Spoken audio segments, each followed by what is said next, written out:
I have no idea where this will lead us, but I have a definite feeling it will be a place both wonderful and strange.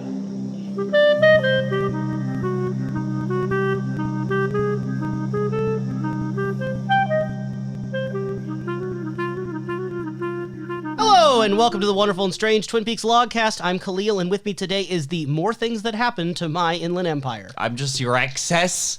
I'm just the tiny little feature afterwards that doesn't even get to be shown. I'm just a little hidden corner on disc 2 to you. Whatever you think of your own self-worth and whatever you think of More Things That Happened, you can apply that to yourself. I'm not saying what value judgment to put on that. It's just simply the relationship. As you might be able to tell, dear listener, by the title of this podcast, this is a dual episode of sorts, a twin episode of sorts, where we're both talking about More Things That Happened, as well as doing a David Lynch Lookback. If you are interested in the David Lynch Lookback, but not so much in the More Things That Happened, you can skip a doodle to the following timestamp for pure David Lynch Lookback content. 5248. Again, that's 5248. Okay, so long until then, ciao. So, More Things That Happened. Content warnings in order here. Pretty much the same for the regular Inland Empire. We may not talk about all of these things because there's only so much, here. But in case we do, potential discussions of such topics as domestic abuse, murder, abortion, sex work, mental health, derealization, and depersonalization, as those are things in Inland Empire as it is. Spoiler warning, in effect, for any and all David Lynch content, obviously, Inland Empire and the More Things That Happen, as well as Twin Peaks material. Only thing we wouldn't spoil here is the return, because we haven't seen that yet, or at least you haven't. I have. Ha ha ha ha. Trivia sources. Today I have 3. There's fanedit.org, welcome to twinpeaks.com, and Inland Empire Wiki. So, general thoughts on More Things That Happen. Professor, did you like More Things That Happened? No. That is the quickest, shortest answer you've ever given me to a question like that. So why did you not like it? It is something that is very much, for one, it's everything that says on the tin. Mm-hmm. It's more things that happen. It's not false advertising. It's not false advertising, but for one, even knowing, how things were sort of, filmed and handled in this overall chaotic means of, trying to put together a film. These are scenes that are just more things that happen. Now, you could put that into a context of, say, for example, the film's context, inside the narrative's context, ooh, more things revealed inside of the universe that is Inland Empire. Or you could take it in the most literal case inside of, say, for example, creating something. It's yeah, that's just more things that happened. It's just the spare pieces off to the side. Here you go. But if those spare pieces are delicious little kibbles. They're not. They're, there's so much excess. Here's the thing, some people might find this nice. Some people might find this enlightening. Some people might find this entertaining. For myself, I walked in on a buffet because there's plenty of time inside this. It's about an hour and a half worth of content, if I remember correctly. Hour and 15, yeah. Hour and 15. So it's walking in on a buffet, but everything at the buffet is like granulated sugar. Not even it has sugar in it. Right, it's just sugar. I mean, sugar cubes are kind of tasty. That's the thing. I'm also a horse, I guess. Whatever. But yeah, no, you don't take your little pocket sugar cubes. I'm good. I just look at the situation. It's okay. And then I left. Pixie sticks, people eat those sometimes. This is the least impacted I feel going out of a David Lynch item. That is totally fair. I watched this under very good circumstances. I watched it at around 10, maybe it was after midnight, one could say, and it was dark outside. It was a heavy rainstorm actually happening just outside the window with plenty of water shooting down on the pavement, and I was getting to see the cool ways in which the light of the street lights reflected off of the water waving with the fierce winds blowing, and it was a nice outside ambience as I was watching More Things That Happened for the first time. I love Inland Empire, don't think I ever saw this. And, I know I didn't see this. And I just recently got back from seeing the remaster at the theater. That was a great experience to get to see that. I was ready. I was Ape Escape pumped and primed to see More Things That Happened. And I was okay. It's fine. I don't know. I really don't love this. Yeah. I don't know if I like it. I'm okay with it. And as an Inland Empire fan, I'm glad it was preserved. I like it being available to me. Yeah. If I wanted to go and look at it, it's there. If there was another hour of this, I would want it. But it's more of like an academic interest. It's more like the feeling of a collector, or just like, yeah, I want more of this thing that I like. It's a sweet collectible. But is it as good as the film itself? No, I don't really feel like it is. As someone who is a collector in my own right, for say, for example, Twin Peaks media, I feel like we've had radically different responses towards like collecting things in the respects of like a freak out on like a little tiny bob card in the middle of an insubstantial deck.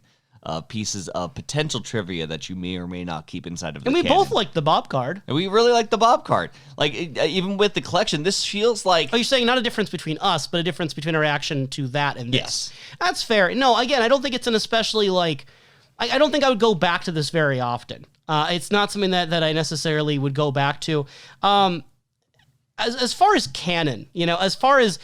Do you consider more things that happened, these events in it... Do you think that they are true to Inland Empire? Like, when you think of Inland Empire now, do these scenes, like, fit in your mind, or are they not canon, quote unquote? No, they're I feel like, again, like, there are more things that happen. So in this respect, they're canon. It's just that for the sake of the form of this little painting of a art piece of a film to go with, I feel that the pacing inside of Inland Empire worked way better without, say, for example, the excess that we did done, which I think the biggest issue with the pieces that we do get from this is how heavily dialogue ridden that they are. The thing I don't like is they're repetitive. There'll be scenes that they'll just keep repeating the same questions and answers over and over again, and I don't find that it's adding much to the experience for me in the execution. I'm not opposed to long, drawn-out scenes if I think the execution is making me feel something, or it's adding to the experience, and of course that's very subjective. It is subjective. In my subjective take, that did not happen. It dragged for me. Yeah, and I love Inland Empire, and it dragged for me. So, considering that you do think of this as canon, that does reveal potentially things to you, do you think that more things that happened makes Inland Empire clearer, easier to understand, more tangible as a thing to digest? Do you think it makes it feel more complete? It gives you more puzzle pieces to play with. The completion of Inland Empire, Do the overall ideas of Inland Empire, they do and they don't. But it's only going to be fitting as far as someone is willing to read it out to be. David Lynch is someone who overall seems to like people's interpretations and keeps whatever sort of like ideas he has very close to his chest. One of my most favorite situations that I've seen David Lynch in, which is going to come up later in the pod, comes from Lynch 2, in which is like this little documentary where like he's showing off like his overall directing, but there's literally a case in which like he is just like talking to learning, and I feel that there could have been just as easily a bit of an edit. There could have been just like a cutoff sooner for it, but no, he's actively even showing like how he's like giving conversation and then whispers something into her ear, which it seems like the only two people there, if not the third, maybe a cameraman, but for the most part it seems like just the two people there are him and Lord. Well, I think there's two ways to read it. One is the intimacy of the interaction, that he's trying to create this sort of mood for the actor. Yeah.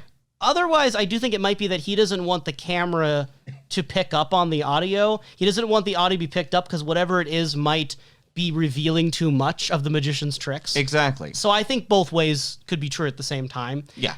This is something that's going to be very serviceable for those who want to continue to add to this overall series Jing Blocks. But I think that for more things that happen. Yeah, for more things that happen. But I would say that a lot of it is going to be very dependent by individual. I think that it's very much is a missing pieces style thing. Though I will say that I was probably more interested in missing pieces than more things that happened. For sure. So like, how important do you think it is with the Criterion Collection release announced? They're going to put the 4K ultra high definition version on a disc, and they're going to make it sellable.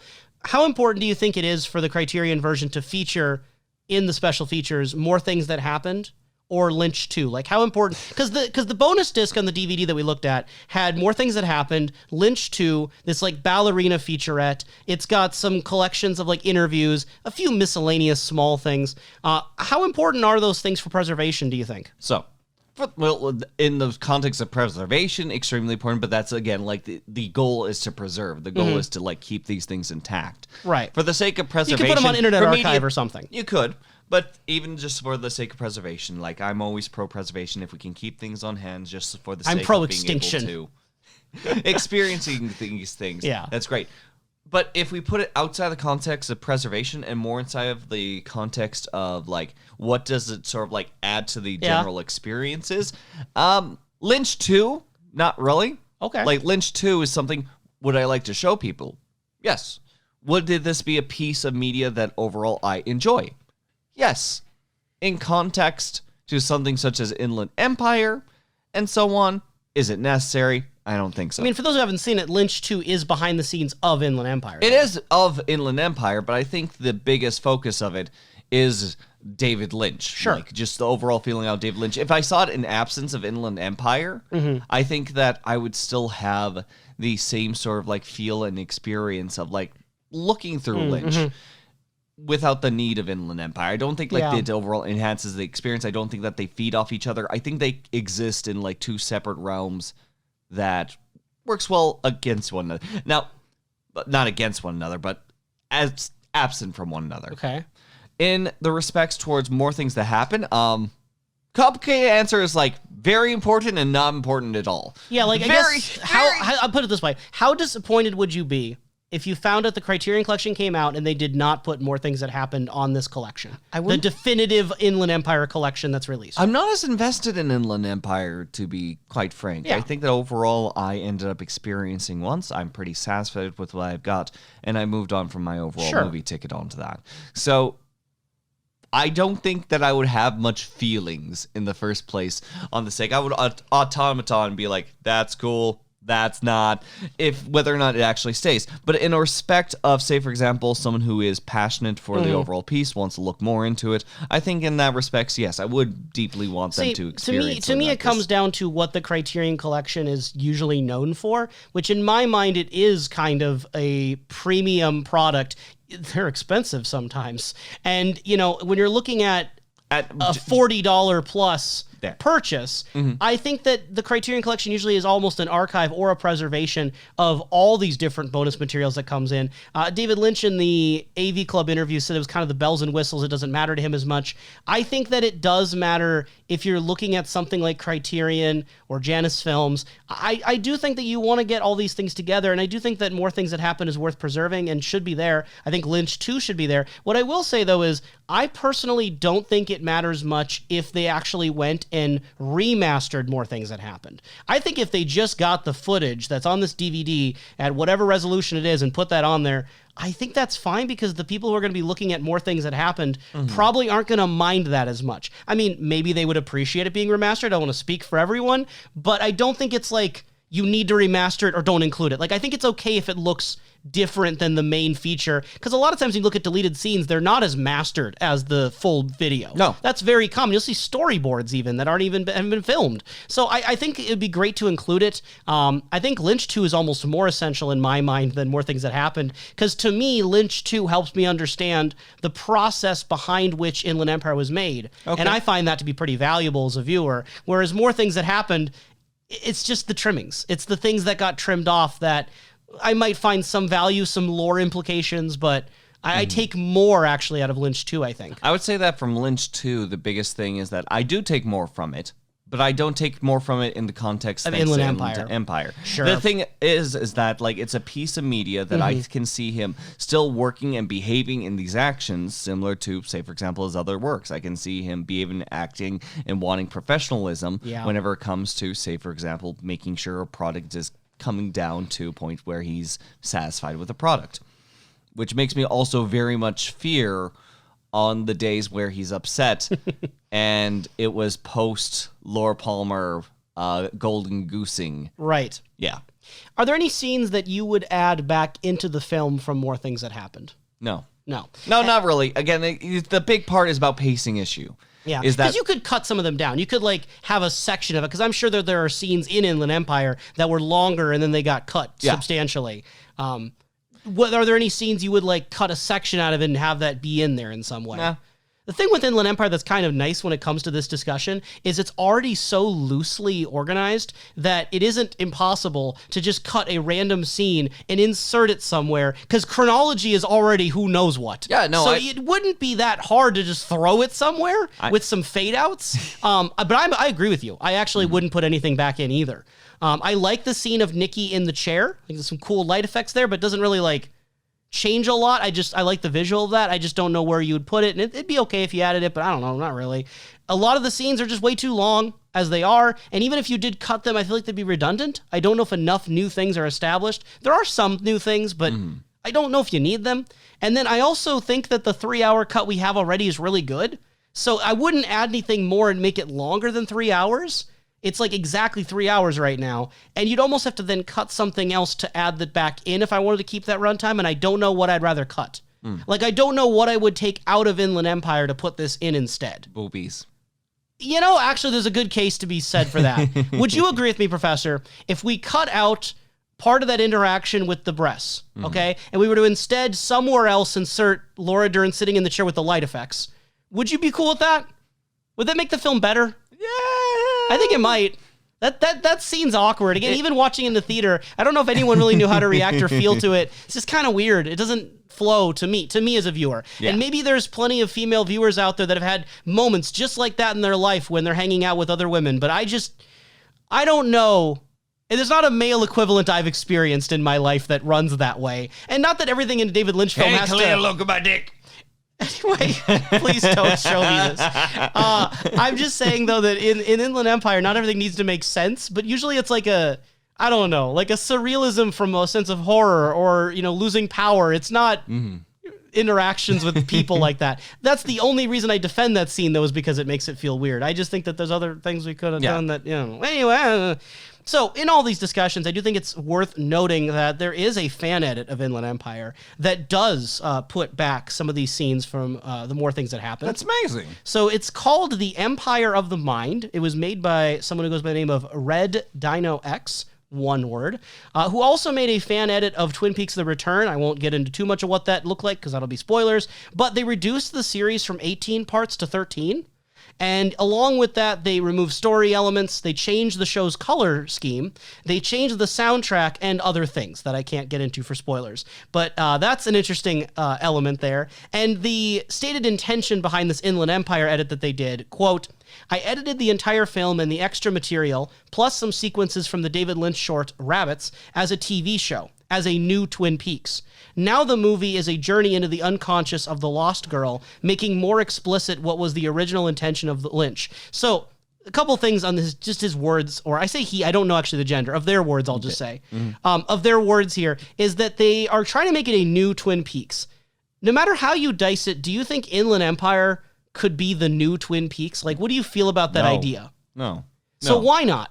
Because a lot of this overall vision, a lot of the leading and a lot of what's being added towards this, unless I'm drastically mistaken, it seems like this is so heavily David Lynch led, sort of like on the whims of David Lynch and whenever David Lynch could put things together. I think that Twin Peaks genuinely is larger than him. Maybe that opinion will change when we get to With the return, this is, of course, you see through it. This is why I have to ask. Yeah, absolutely. No, but this is the last thing he made film-wise before the return. So you don't know how similar it is and how different it is, but trying to make this film into a series and calling it Twin Peaks, how does that feel with you? It gets us a little bit of a distance. It does. I don't feel like it's Twin Peaks. I think they're totally different things. I don't think they feel the same. I think there's other David Lynch films that feel closer to Twin Peaks. There are moments of Wild at Heart or Blue Velvet that kind of feel like Twin Peaks. I'm not as sold on this movie being the new Twin Peaks as much. Mulholland Drive also has an argument for that because, again, it started out as potentially a pilot for that. So they also mentioned that the movie would be a journey into the unconscious of the lost girl, making more explicit what was the original intention of Lynch.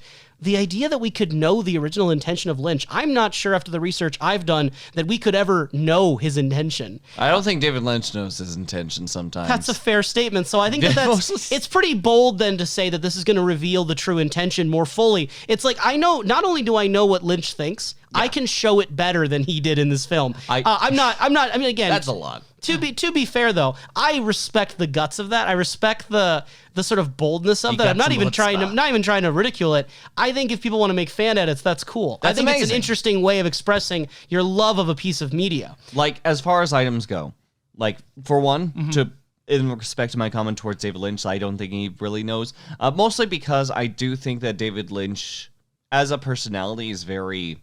Spontaneous. I was going to say liquid. It fits into different molds, Sure. if you will, especially whenever it comes to over times and where overall he begins to shift. I do genuinely believe... That's his process, is that he chases the idea, one leads to another idea, you don't always know where it's going to go. Yeah. Yeah, and that in its own form has its own excitement, but it also makes me sort of, like, cautious whenever it comes to, like, ideas with intentions with this man. Even more than most people, Death of the Author again implies. Yes. The episodes are, number 1, Hollywood's Dreams, number 2, Memories of Time, number 3, The Phantom, and number 4, Writer Heads. I'm most interested in the 4th title just because it doesn't scream at me what it is. Hollywood Dreams, I can kind of figure out. Memories of Time, okay. The Phantom, I get it. Writer Heads, I'm a little sure what the 4th and final episode would be. I have not watched this fan edit. I just thought it was interesting to bring up to you to kind of ask you, what is your interest level in something like that? I know you said Inland Empire was not huge for you, but what do you think of the idea of a fan edit that brings in more of rabbits, brings in more things that happen, and makes it a 4-part series? I've had experience with, like, media that I enjoy that deals with something such as, say, for example, fan edits. I actually showed you before, you and I experienced together. I will not say for the sake of potential legal purposes whether or not we were forced to watch this or anything like this, but over Arabian Nights, Recobbled edition. Like, in this respect, The Thief and the Cobbler was something that was released to the public and had a lot of interesting dub choices, had a lot of overall interesting pacing items, but still visually looked like a very beautiful movie. And the overall director, this was a passion project. This was something that was trying to make over and over and over years. If I'm not mistaken, like, this is more so just me kind of like pulling this out of the back of my brain, but if I'm not mistaken, this man has sadly passed away. Like, there's no, like, finishing that off, and for the most part, it was the studio that ended up finishing off the film for him with things such as what was popular at the time, this overall sense of humor. And a fan came together and basically found, like, quote-unquote missing pieces, if you will, of the overall item and whatever could really be gathered. And I can't remember if it's an individual or a group of individuals, but they end up, like, putting together... Recobbling it. Right. And taking away all that dialogue and trying to go as close to as the intention could be possibly. Even, like, showing, like, stills of images that were never complete. And the thing is that you and I did agree at moments where, like, things would sort of, like, drag on, like with the fight sequence. At the end of the day, it still looked very beautiful, and I don't know how much would have been kept in, but still having that sort of, like, passionate intention. It's indulgent. And I adore it. Like, there's, like, things that can happen in which would have never been possible once before, either being a fan's vision or trying to put together another man's vision who has passed away. So a question for you then. Comparing this situation to the Cobbler situation. Yes. Do you think that Inland Empire, the 3-hour DVD, in the remaster cut, the 3-hour version, is it complete? Inland Empire... Is the film complete? Is the film released by David Lynch complete? Yeah. Yes. I would say so too. So that's the interesting thing, is when you add in the other material, are you, fixing anything? Are you improving it? You're making a new beast. You're making a new beast and you're remixing it. And that's what I think is interesting in its own kind of separate way. Versus the Passion Project where someone's, like, repairing a missing thing. That is interesting, and that is interesting as well. Now, mind you, the mindset could be somewhat similar, if you will, by the note from the individual there. It seems like this person feels like they're repairing something. Well, they may feel that way for sure. And then Dune is probably the best case for a David Lynch film that wasn't complete, in the sense that... A Judas Booth film, yes. Yeah, the Judas Booth film, because that was clearly not Lynch's vision. So you could argue that maybe if there was a way to get more deleted scenes and material and storyboards out of the Dune Lynch cut, there might be an argument for recobbling that, in the sense of Lynch did not get his full vision. All this talk of fan edits, I do want to bring up one question. Ages ago on a YouTube video, we had been asked in a comment if we were going to take a look at the Q2 fan edit of Fire Walk With Me. And for those who don't know, that adds in the missing pieces, or at least parts of them, I think. Yeah. And it clocks in at around 3.5 hours. of Fire Walk With Me. And just to kind of answer that question more broadly, again, like probably a year and a half later, is that this is something that we may add to our potential list of things to look at after the return, if we decide after the return to keep doing this. And if we decide to look into it, it would also depend on how available is it, how practical is it, and then how, legality-wise, can we talk about it? Yep. As I mentioned before, we may be forced to watch it. Yeah, we're not saying by what means we know of this material. Legality is very difficult whenever it comes to, say, for example, things that go through certain publishers and so on. So. And also, just again for random trivia, while I was looking into this, the person who made the Q2 Fire Walk With Me fan edit, they go by the name Q2. They previously had made a 5-hour cut of the original Twin Peaks called Northwest Passage. The whole thing was called Northwest Passage. Mm-hmm. And they also made their own edit of The Return. That was 5 parts. So another person who made a Return fan edit.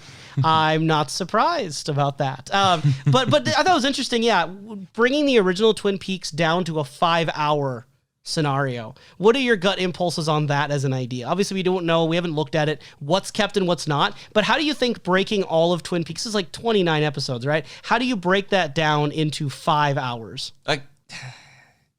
It's something in which I personally find exciting, interesting, and overall curious. I think it would reveal different things about it because you'd be looking at it in a very different context. I think it would reveal things about potentially Twin Peaks, but I think more so the perspective of the person putting it together. That's fair. I think that it's going, again, it seems like that would be an order of importance from there. Yeah. So I kind of get the sense then if I were to make a 5-hour cut of Twin Peaks, I would assume that you would keep most of the pilot the same. Maybe cut out some of the characters you're no longer going to feature. Like, there may be characters you're just not going to show anymore, so don't need to introduce them.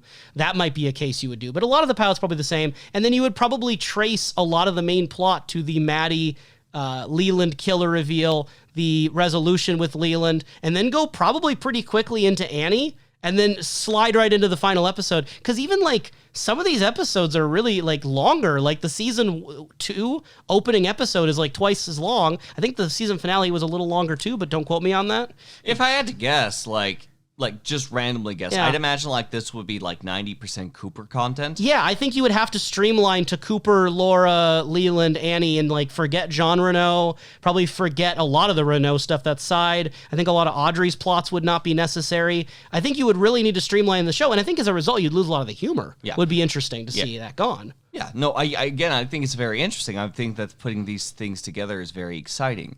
It's just, at the end of the day, if I can put forward my stance that will get me in the least legal trouble, it would be the sense that I wish that the public domain were absolutely more open, because I'd love to see people sort of rework and reimagine overall pieces again and again that would be impossible in the current climate of media. May I say that I like art more than I like intellectual property laws? Yeah. Okay, I'll say that then. Yeah. Very nice. So, talking about the more things that happened specifics, especially for those who are, have seen them and kind of want a discussion, or maybe you're not able to get your hands on the DVD extra feature, and you kind of want to know, hey, what's going on with this? So there are some things that are revealed. A lot of it's with Nikki and Sue, unsurprisingly. And we get a few different scenes here that are added on or slightly modified from the original. There's some stuff with Mr. K, again, that guy in the office up the stairs.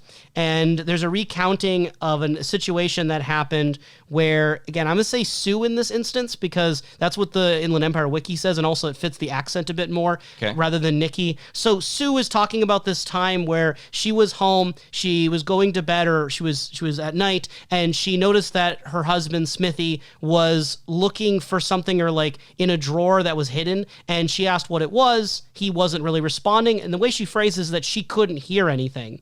And then there's a bunch of flashing lights. The dark hallway has a red light at the end, and as Sue walks toward it, there's more flashing lights. You see a film projector, and Sue reports this feeling that this wasn't really her home. This was some other place. I guess two things that are notable here is, three things. One, Smithy hiding something, possibly the gun, maybe. I don't know. Then you've also got the feeling that the house is not her home, it's some other place. That seems relevant. And then the third thing that strikes out to me is that this is one of the few times I think you can concretely show that Sue is talking about something we see. to Mr. K. Because a lot of her stories are just random other things that we don't actually see in the film. Yes. This is one where she's talking about the home and the Smithy character, and they show us clips of that as she's talking about it. It's not like disconnected from the other stories. So what were your overall thoughts on this new content about Smithy hiding something? This is not my home. What things stood out to you or struck you? Not so much really stood out. It just made more of a paranoid and curious sort of like feel, I would say, especially whenever it came from the character. But still, at the same time, the characters kind of remained unhinged for the most part. That I don't know how reliable I even like put this situation to be.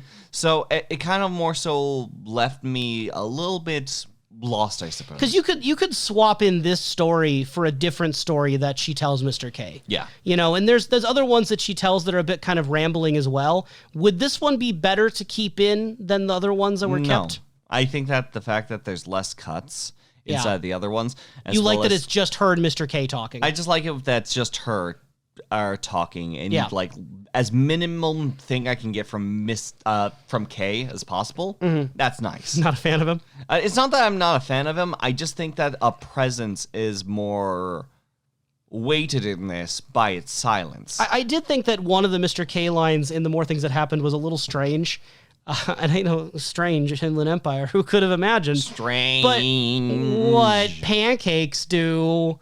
So the line was about pancakes. It was the line where Sue is telling Mr. K that her mother's hand got flattened by this like factory press while working at a corn cob holder factory, and her hand was flatter than a pancake. And Mr. K just dryly, I like pancakes. I know. Which feels so like LOL random, like internet humor of the 2000s, which I mean, this was made in that time period where people did make Mr. jokes. K is like, that's the one thing you get to say your one thing, and that's the thing you say. All he ever does in the film is like maybe put a question out there once every like hour. Yeah. So to have him make the pancake thing, I'm like, is that a joke? Like, is Mr. K telling a joke right now? Does he mean it with any sense of like irony and humor, or is he just... His brain is so like, squirrel. Like he's just so, I hear the word pancake, I need to tell you my feelings on this. Or if you take like the letters from Mr. K, rework them, move the lines a little bit, and what does it spell? Ed. Ed known for eating all those pancakes. Mr. K? Mr. K could be Ed. How do you get Ed out of Mr. K? Because he likes pancakes. What do you mean rearrange the letter? Oh, you're making the joke. Yeah, I'm putting like... That doesn't work when there's only three Mr. and K. There's only one letter in the name, You have to rearrange them. You have to break them apart. You have to rearrange the letter K? You gotta break it apart, take out those pieces and put them back together like matchsticks. This is why you're the More Things That Happen and I'm the Inland Empire. This is why. No, all joking aside, I just thought that line was kind of odd. I don't like it. I don't like the line. I think that Mr. K just asking a couple questions to position things, it falls more in line with what we were reading before as possibly the original intent of this was going to be from, again, the original shorts version before Inland Empire took form was going to be Laura Dern's character talking to God. Yeah. Mr. K can be God until he starts making the pancake joke. And then also Mr. K possibly being Jack Rabbit or being associated. You lose some of that mystique with the pancake thing. It just feels so out of left field. I don't know. What'd you think of the storylines or information about Sue's mother otherwise, outside of Mr. K's pancake comment, about the red lamp, the photo of the man's arm who's not her dad? What did you think of the storyline with the mom? I mean, it's a rambling scene. It just kind of like kept on going and going and going. It's just...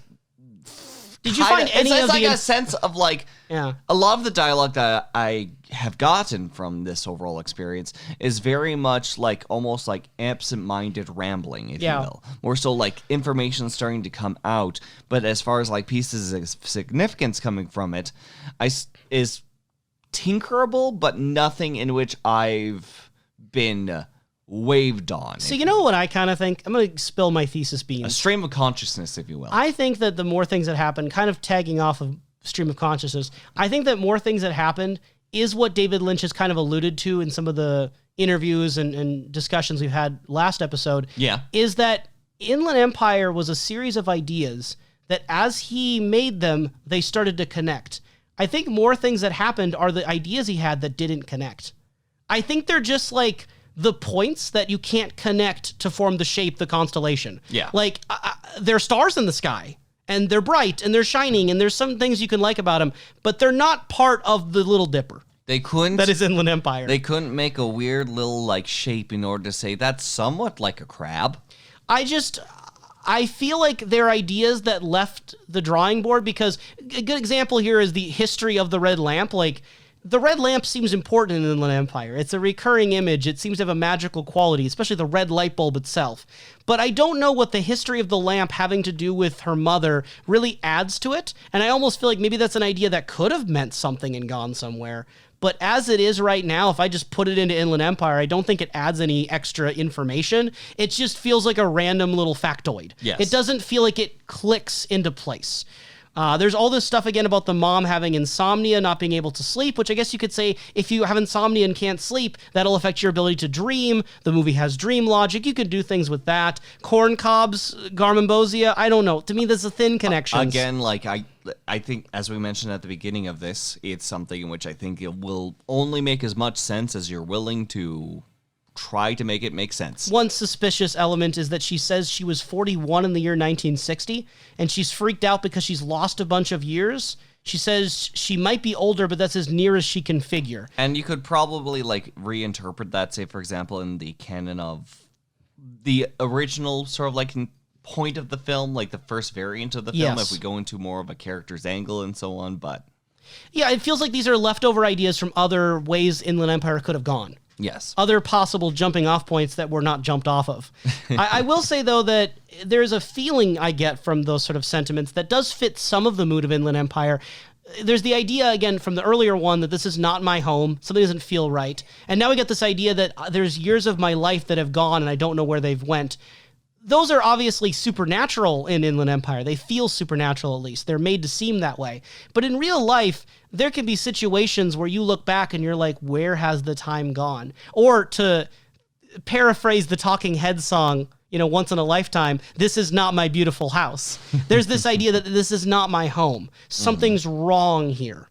I imagine Sarah Palmer and the Palmer family have had some sense of this is not my home. Something went wrong here. So even though I don't know if it works entirely to have a 15-minute dragged out conversation with Mr. K, I do think that there's little niblets. Little tasty little corn cobs, Yeah. There's also this situation with presumably a friend who talks to Nikki. It seems like it's Nikki, not Sue right now. And this friend talks about this incredible experience she had at Al's, who they seem to be mutual friends. So it's kind of like the way friends talk, where you don't have to establish who Al is, because we already know who Al is, obviously, if we're Nikki. Okay. And there's this guy named Billy who gave her a beer. She knew he was married, but she didn't care. Billy said, I think I've met you before. And she's like, man, I don't want to fall for that line, but I also felt like I'd met him before. And they go to this hotel room, but inside the hotel room, something was different. They must have changed the decor, she says. She didn't know where she was, like she was dreaming. Again, this feeling of not being in the right place at the right time, something's off. Does that have you feel seen like me a before? Situation? Billy. The name Billy. It's almost too on the nose. It's almost too on the nose for this movie. Yeah, referencing, for those who may have forgotten, who haven't experienced the film before, there was a starting scene, if you will, that did involve, say, for example, a hotel scene with an individual slowly being romanced over, but in a separate language. Right, there's that element, but then also, again, Lily naming the character Billy, that ties directly into Nikki and Sue, and yes, if the name wasn't Billy, maybe I'd be a little bit more apt to say that it would work, but it's too many things that connect where it almost feels like it needs to be more missing. Yes. It needs to be less complete for it to feel right. It's weird. Just bury it, David Lynch. And then kind of the big one that I thought was interesting with Nikki and Sue was this ongoing series of scenes, or maybe one long scene, however you want to think of it, where we get Nikki walking downstairs and looking throughout her mansion, seeming confused. It goes into the Polish streets and then back out of the Polish streets. And there's this part where Nikki's lying on the floor and she's talking to Devin on the phone. But as she's talking to Devin on the phone, there's also the disembodied voice of the Phantom speaking in Polish. And she's like talking to both at the same time. At least it feels that way, right? It seems that way. I do agree with that stake, especially whenever it comes down to, say, for example, two frequencies overlapping. Yeah. As she's overall speaking to the Devin over the phone, and we just hear like the overall looming voiceover inside. He's like, "Wait, what? I'm lost." This is one where I say that again. This is one where I could kind of see an argument for putting part of it back in the film, because I think that the idea of the phone lines being kind of almost crossed, the electric waves almost being crossed, fits so well with Lynch's filmography that I kind of can work something out of that idea that it fits Inland Empire as well, that the frequencies are overlapping in such a way where she doesn't know who she's talking to. She's at two places at once. Like I mentioned in the content warnings, you can really read this film with depersonalization. I have not gone through that experience, but I can imagine that this is very effective with certain audiences who've gone through those things. I think that the only thing that I would agree to in this overall stance is that I wouldn't mind it being into the film in this respect if we didn't get so much Devin from it. Like, put Devin on the other line, like have his like voice maybe be lightly more muted so that you don't get as much from that, and maybe a little bit more emphasis on like certain like words. But other than that, I don't want to see Devin while he's talking. I feel like I'm getting too much Devin. That's fair, and I kind of agree. There's the flow of Inland Empire is weird because Devin is set up as an important character for like the first hour, but then as time goes on and, you know, Nikki/Sue start to blur into different realities with the Polish situation and the Lost Girl, Devin and Billy become way less frequent of an element, so you almost forget that they're there, which I think is effective. So I can kind of see your argument there. It would also depend on where in the film this was put. You know, would this be early on? Would this be late? Where would you put this? In the middle of the credits. One thing that's really weird about this particular phone call situation is that the Phantom at one point says, "It glows within me like gold." And there's no context for this. I don't think giving context with what they're talking about before or after makes this any clearer. We don't know what the it is. But I will say this idea of "it glows within me like gold," you can kind of put a pin in that. What do you mean I can put If you've seen The Return, you might know what I'm referring to. I don't think it's a connection. I think it's just a random image that Lynch liked, but the idea of that, put a pin in it. Okay, fine. Stab. Also, the Phantom at one point says that he uses the F word, but he says that he had sex with you, quote unquote, a few times. I'm assuming it could be talking to Nikki, but with how the lines are crossed, is the Phantom even talking to Nikki or someone else like the Lost Girl? Who knows? But that's kind of weird. I don't know if we get any other indications of that anywhere else, do we? The Phantom is the original husband of the Lost Girl, I think, in Poland, but that wouldn't be a few times. They were married, I'm pretty sure. So, I mean, I don't know what their marriage was like. Who am I to comment? But it usually you don't use that phrasing if it's your literal wife. You don't say that. Yeah, sometimes things work out, sometimes they don't. Sometimes you have to just jump back into marriage and see if things work. The most prominent Phantom scene here, and probably, I would argue lore-wise, the most important scene in More Things That Happened is the watch scene. Would you agree with me if I said that probably the most revealing or important scene for lore and, you know, what's going on in the Inland Empire is probably this? I'm not sure. For the More Things That Happened. I'm not sure. Try to sell me on it. Okay. Well, I'm trying to sell you a watch, first of all. This watch, it tells time. What else could you want from a watch? You may have heard rumors that it's going to bring you good luck. And you're thinking, how lucky could it be? I'll tell you. I am thinking how lucky it could be. The people who bought this watch from you before, the other watches like this, they had great luck. Now, don't ask me what that means, because I will not divulge confidential information, but great luck. So I'll tell you what, if you pay me $25, okay, and you let me hold your hand for a little bit and kind of caress your hand a little bit, okay, then I'll give you this watch. It'll tell time, and it will give you great luck. All of this. Guarantee you this. It'll take about a half hour for us to negotiate this, and it's going to be the same things I've already said to you, but for half an hour, just looping the same information over and over again in the world's longest interesting scene. But it loses interest for me, at least, very quickly. But it's something, again, it's one of those drag out scenes, like literally almost verbatim, like Kalil has went through this whole entire scene. And imagine that, but it takes a half hour, and you learn nothing else but this information I've just given you. Nothing, but again, like, there's some nice shots, there's some nice lighting between the two characters interacting, it's nice, but I want less talking from this man. Yeah. Like, having this looming, he's not as mysterious monstrous figure, and instead, he's telling me about, like, yeah, you know, just hold on to my hand, just take my hand, and being like, he becomes... Right. less of an entity to fear and more of something to decipher. And sometimes those can parallel nicely. I don't think this parallels nicely from in Yeah, this it's like if in The Lost Highway, the creepy mystery man was just talking way more. Like that would hurt the effect of what that character is. Yeah.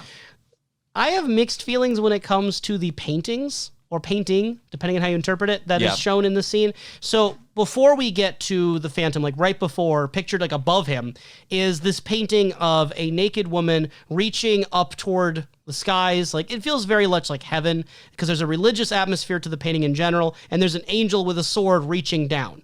And that's shown before we get to the Phantom. Then later, like at the end of this long drawn out scene, there is either the same painting from the bottom or a different painting. I'm inclined to believe it's the same painting from the bottom. Is a devilish arm reaching up and gripping like the cliff as if it's like climbing out of hell. Now, some of this language I'm taking from the Inland Empire wiki, but I completely agree that's what it looks like. Like, it looks like an evil hand reaching from the fires of the depths. Unless I missed something, I couldn't tell if it was the same painting or like different paintings. Either way, you get this before and after shot of the vulnerable woman reaching up toward the angel in the sky with the demon close behind. And again, it's one of those things like I kind of like the mood of it, but then also like, is it really so simple as I'm supposed to interpret the Phantom as like the devil?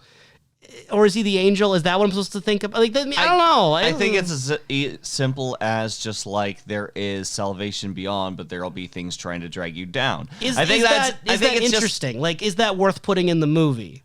It's something in which I think is just like David Lynch already has based it on like all sorts of things beforehand. That if he like just sort of like keeps pressing at it, I'm not going to be surprised or anything. It's just whether or not it's just going to be something that's going to be good for the experience. In this respect, it's a nice piece. Yeah. Not something that was necessary for the film. But again, if I could put a whole entire board about things that like would be okay to keep out of this film coming from more things that happen. For sure. I feel like you can look into my eyes and know that I'm forgetting the title and want to say like missing pieces. I know. I was saying missing pieces a lot off pod before we watched it, so I understand the M's. It's a similar category of thing. You mentioned I can't remember, was it off pod or on pod things? Or reality is blurring. Yay. I can't tell who I'm talking to on the podcast anymore.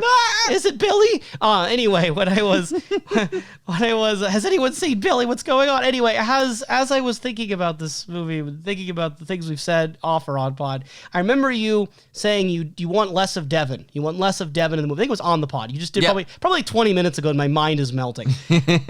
So I'm assuming that extends to the shot of Billy/Devin dead on the street. Yes. I'm with you. I will say a little anecdote about this scene.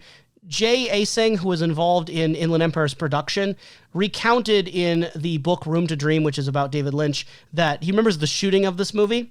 And he said the shooting of the scene with Justin Theroux lying dead in an alleyway, the crew had ordered pizza, and David Lynch decided to scrape the topping off and smear it on Justin Theroux's chest to create the wound. That's the wound. So if you look closely... The wound is pizza? It's pizza topping, yeah. Which, I mean, to be fair... If you look at it, I can see it. How did this movie... Like, I know how this movie got made in the broadest term, but how did this movie get made? Pizza. It just seems like every single instance that I'm hearing more and more of are just like, David Lynch is like, I found an opportunity. What is the opportunity? I don't even know. Here's some pizza. And I hope that it was like extra pizza that no one wanted to eat the pizza that he was taking the topping off. I have hope. Just like he just looks like, hey, just like looks over and just like suddenly like David Lynch just like starts putting on to like hold still. Yeah. Like little explanation as possible. For those of you who are interested again in potential lore implications, the Inland Empire wiki does cite that the clothing on this dead person seems more like Devin's than Billy's, but which one is actually dead on the street is unclear by the scene on its own. We just get the visual of him dead on the street, probably stabbed in the abdomen with a screwdriver. Hypothetically, maybe, right? And then the last thing that I thought was interesting here is we get a scene with Smithy and Nikki/Sue. I forget which accent. I think the wiki said Sue, so I'm going to go with that as well. Very well. Is that Smithy comes home awfully late. Sue is up, and she notes how late it is.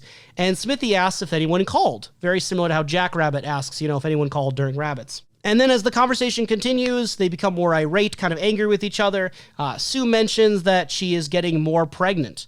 And Smithy, very dramatically, actually, you can't get more pregnant. You just get bigger.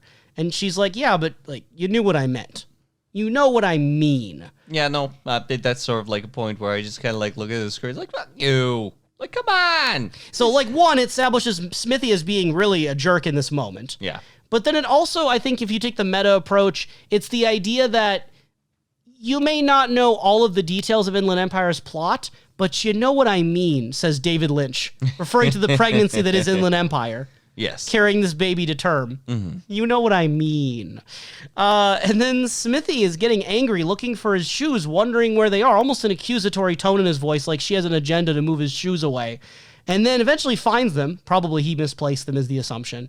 And he put them on, and then Sue's like, okay, it's 11:30 at night. Where are you going right now? You just got back home from work, and it's 11:30. Where are you going? And Smithy like pauses, and he's like, I wonder what I was thinking. And so you get this idea that Smithy is also caught up in this feeling of not knowing what he's doing, what time is it, where he's going. More of a similar mood we've had before, this time showing it affecting him specifically, which I don't know if we saw that as much clearly in Inland Empire as it is. We saw him in different times and places doing different things, but this shows that he's also caught up in something. Yes. Is this scene meant to show us that Smithy is like a bad husband? I don't know. It just seems like a petty argument. But everyone can get into a petty argument. It seems to, like, what this scene would do for the larger Smithy character, I suppose, is to, like, continue to introduce cracks, if you will, in the relationships, just show that how likely to break everything is going to end up coming through. And with other scenes, that seems to there's a fragility to it. There's some tension to it. And again, all these things aside, the thing that I love most about Inland Empire is always the atmosphere and the feeling it gives me. And some of the moments in the more things that happen do that for me, but a lot of them are just too dragged on that they lose it. Yeah. I like that this scene with Smithy and Nikki/Sue isn't too long. I thought that this one worked pretty okay for me. Okay. I got some good things out of this one. I liked it a little more than some of the others. Congrats. Well, did you have a favorite scene? Or one that was less bad? One that was less bad. Uh-huh. In that template was probably the overall three-way phone call in a way, but just more so between like lying on the floor. There's some good things in that too. There's good enough things in that overall things can be played with. The watch scene, as you were mentioning before, if it wasn't so long, redundant, it's so long, and it's long. Like every single one of these, though, it repeats. Yeah, I don't know, man. I'm interested, dear listener, if you have some thoughts on more things that happened, if you've checked them out, do you consider them as important as Inland Empire as a film?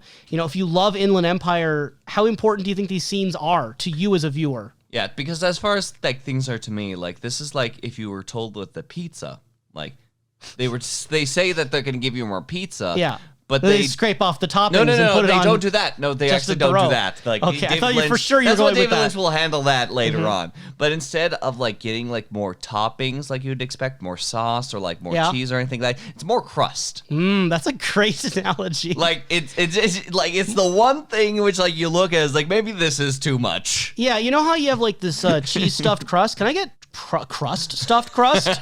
Can you wedge a breadstick in my crust, please? Beautiful. But anyway, if you have any thoughts on that, listener, please don't hesitate. We'd love to hear from you. You can leave a comment on our YouTube upload of this, or you can send us a tweet at SnakeEyeDreams1. That's the numeral 1 as in one pizza topping on my body, please. And then, or email us at snakeeyedreams@gmail.com. For those of you who didn't care to listen to us ramble on about this thing incoherently, This is when we're going to talk about David Lynch Lookback. So we have been waxing poetic over the course of these past few months, where I ask you almost every episode, I haven't checked for consistency, how has this thing we've seen influenced your view of David Lynch as an artist? We've gone over that ad nauseum. Well, are we still continuing that inside of like the return? Because I think I've talked about David Lynch.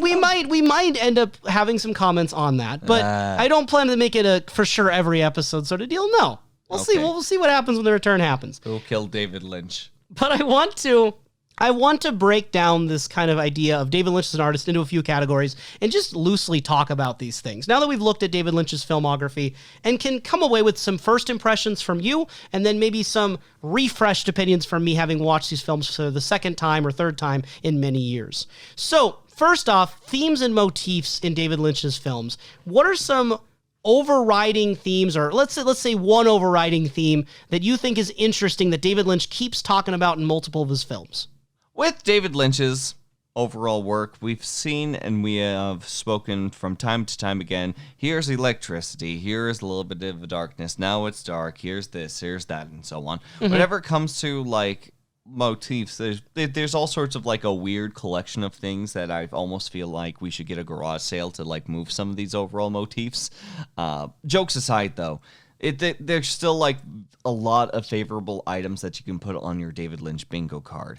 Whenever it comes to larger themes, though, it seems that David Lynch is very fond of romantic ideas, especially whenever it comes to very transparent ideas of, like, good versus the bad, if you will, the darkness versus the light, and sort of, like, molding that, sometimes perverting it in a way that allows more so of fun questions and sort of, like, kind of, like, digging into the characters. But I would say that for a fair majority of it, though, like, some of the protagonists can be tainted in their own right, it still is just, in a broad appeal, good versus evil. So he wins a lot of gray. He does more black and white than he does gray, but they play enough with each other that a grayness comes out of the whole experience. Yeah, more of, usually a corruption of the good is usually where the gray comes in. Exactly. There's a malevolence or an evil either represented through crime, you know, like you got your Frank Booth from Blue Velvet as a sort of crime, or you've got, you know, Willem Dafoe's character from Wild at Heart. You've got these characters who are very much evil people. There's not really much good in these people. They're terrible people. But then you've also got, like, malevolent spirits, like obviously in Twin Peaks with Bob, and then you've got things like with Lost Highway, the Mystery Man. Inland Empire, I think the Phantom, you could probably lump as a mysterious, potentially evil force, depending on how you interpret it. Is he devil, is he angel? But you've got these evils of either supernatural or real-world criminal origin that can seduce someone normally good into an area of danger, where it's almost like their soul's entering judgment zone. Are they going to give in or not? Yeah. You know, and you have a character like, I'd say probably one of the more gray characters, not saying the most, but one of the more gray characters might be Nicolas Cage's character from Wild at Heart, because he is someone with kind of a violent past. He has understandable reasons for some of his actions, but he also doesn't fully know how to live a reformed life. Personally, I think that the most gray character was Jack Nance's character in Eraserhead, because the movie was in black and white and found, like, shades of gray literally in between. You know, that's a good question. You know, how does Henry from Eraserhead fit into the black and white dichotomy? Is he a gray character? Is he a good character being seduced to the darkness? Where do you think he fits? I think that he's a good character, but for the most part is grayed out by his inherent flaws, his overall infidelity, child murder. Infidelity and child murder, yes. They do tend to make someone not as nice. Not as nice, not as, like, sort of, like, friendly, but at the same time, is he, like, a good soul? It looks like, for the most part, his overall intentions, though nervous, seem to be still in that good area that slowly then gets perverted. I think a lot of times, still, like, never do I kind of, like, look at, like, most characters like David Lynch comes through, and do I feel, like, a sense of, like, disgust or frustration in, but more so a sense that I'm still following the protagonist along with the journey, and kind of, like, wonder whether or not a redemption will occur, whether or not this person is going to go against those whims or fall into the darkness. There are bad endings with David Lynch's films, which I do appreciate. So, like, yeah, thinking of the filmography, I think Lost Highway is probably a good case for, like, it's not a good ending. Like, something went wrong with this person or two people. Yeah. I don't trust this. This feels wrong by the end. Whether it's, you know, a death that's happening or some sort of metaphor. But it seems like that's a bad ending. Whereas something like Inland Empire, it feels hopeful, right? Inland Empire feels hopeful, I would say. Mulholland Drive feels like it's probably a dark ending based on the way things panned out there. Blue Velvet, especially Wild at Heart, is positive. I mean, freaking the Wizard of Oz shows up. And this is where, again, I would say the motif of dreams and the Wizard of Oz is so hugely factored in, That there's a lot of characters who are just pure exaggerations of goodness or evil. And I think Wizard of Oz is one of those cases. You've got the Good Witch, represented by Laura Palmer, right? You've got the Wicked Witch, represented by Laura Dern's literal mother. And you've got this sort of dichotomy of good and evil that's very exaggerated. You've got a character like in Blue Velvet with the love interest character played by Laura Dern, who just seems to be there specifically to have dreams about birds and love with the beauty of the world. Yeah. At a certain point, I kind of sympathize with Wyndham Earle.